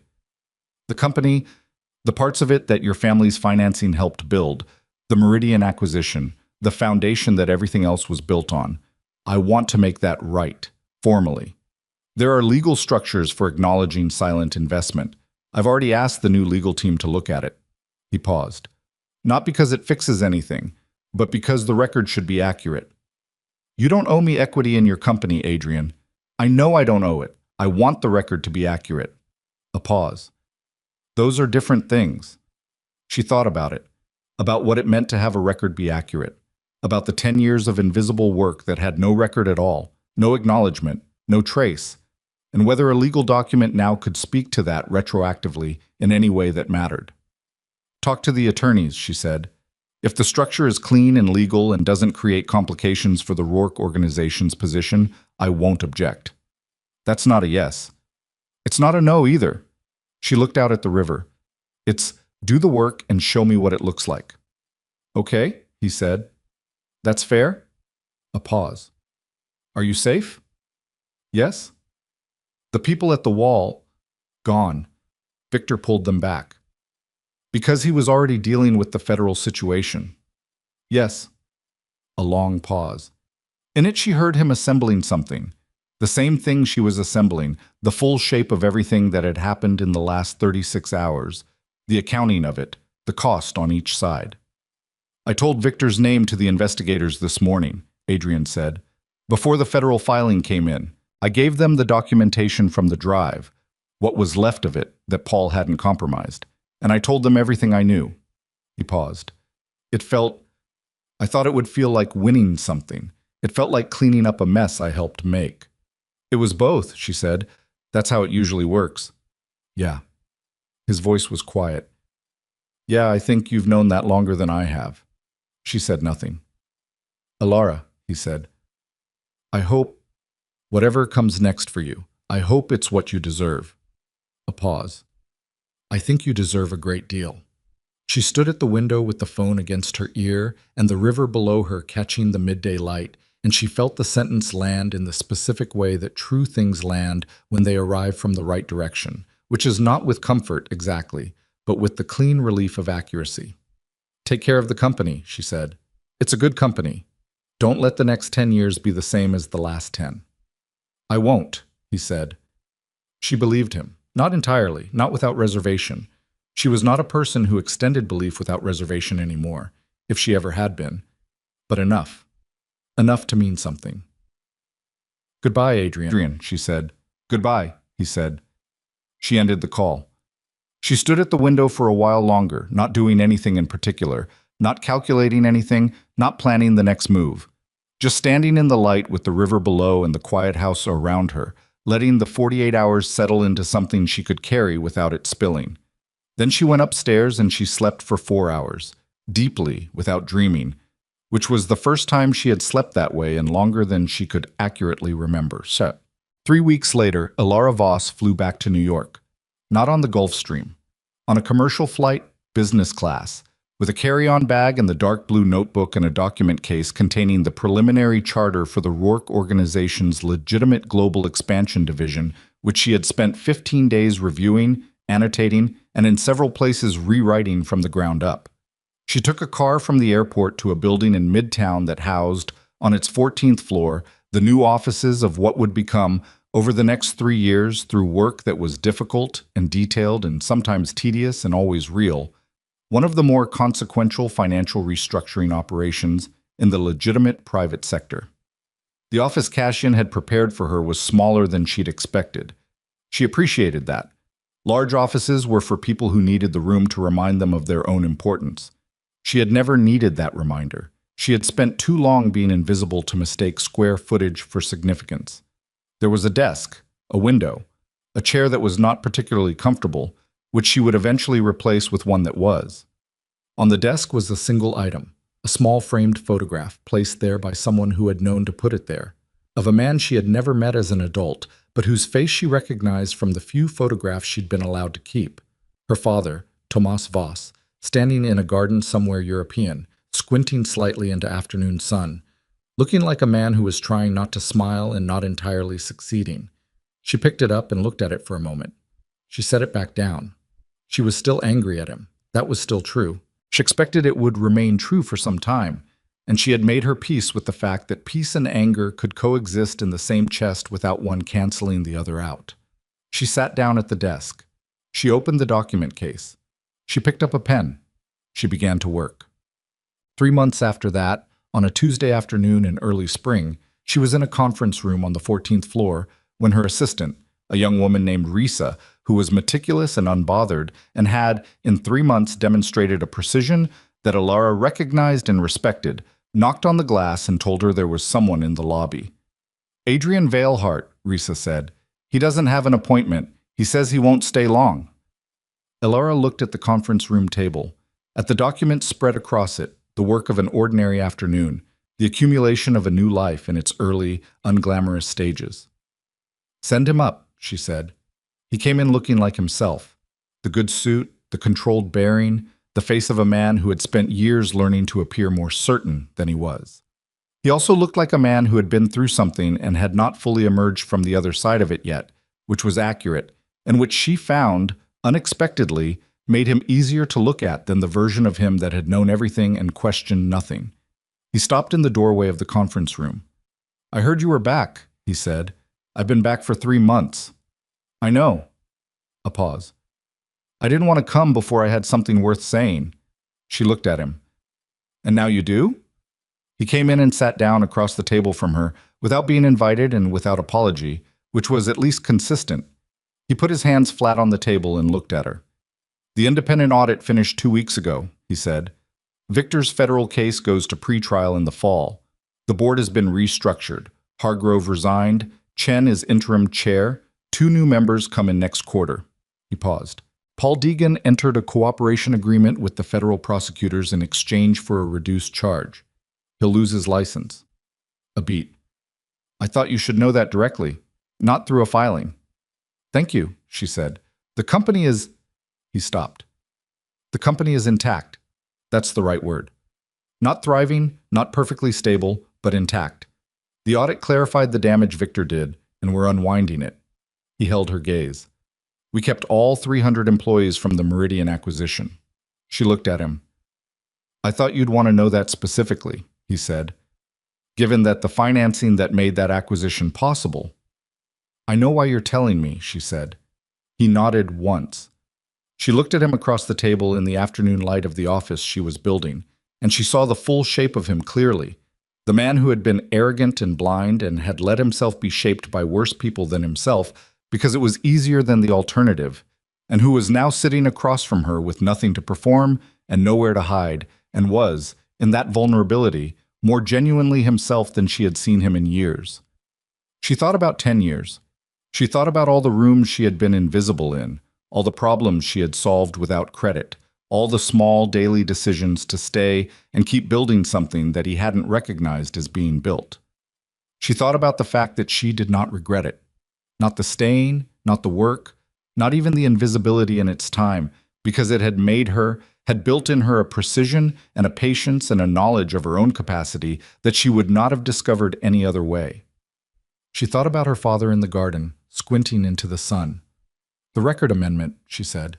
The silent investment acknowledgement your attorneys drafted. It's ready when you are, he said. I reviewed it, she said. It's structured correctly. She paused. I'll sign it. Something in his face shifted. Not relief exactly, but the specific release of tension that had been held so long it had become invisible until it let go. I'm also making a request, she said. He waited. The Meridian employees, the 300. I want a formal review of their compensation structure completed by end of year, not as part of any settlement or acknowledgement, independently, as a company decision. She held his gaze. Those jobs were protected because of work that cost something. The people doing them should be paid appropriately for what they do. Done, he said, without hesitation. She nodded. They sat for a moment in the quiet of the conference room, with the afternoon light coming through the window and the city doing its ordinary business 14 floors below, and there was nothing left that needed to be said. No resolution that hadn't been reached, no debt that hadn't been named, no conversation that had been avoided and now couldn't be avoided any longer. Everything had been said. Everything had been accounted for. She stood up. He stood up. At the door of the conference room, she stopped and turned back. Adrian. He looked at her. You built something real, she said. Whatever else is true, the company, the people in it, the thing you started when you had nothing, that's real. Don't let the last 10 years make you forget that you were capable of it. He looked at her for a long moment. His jaw moved slightly. He didn't say thank you, which was the right call. Thank you would have been insufficient, and he knew it. Take care of yourself, he said instead. I intend to, she said. She went back to her desk. She heard the elevator close behind him. She sat down and looked at the window and the city beyond it, ordinary and indifferent and full of the particular noise of people moving through their days with no knowledge of what had happened in the months preceding this afternoon and no reason to care. She picked up her pen. She looked at the photograph of her father on the desk. She was still angry at him. She was also, she realized, sitting in an office she had earned, in a life that was genuinely and completely her own, with work in front of her that was difficult and real and worth doing, something else as well. She was grateful. Not for the hiding, not for the years of invisibility, or the cost of the silence, or the 10 years in a life that had been too small for what she was. Not for any of that, for the precision, for the patience, for the knowledge, which she had now and would not give back, that she was capable of carrying the full weight of a thing alone in the dark and bringing it intact into the light. She had not needed rescuing. She had needed time. The time was over now. She bent her head over the document in front of her, and she began, in her careful and compressed and entirely her own handwriting, to write the first sentence of what came next. Outside, the city moved on.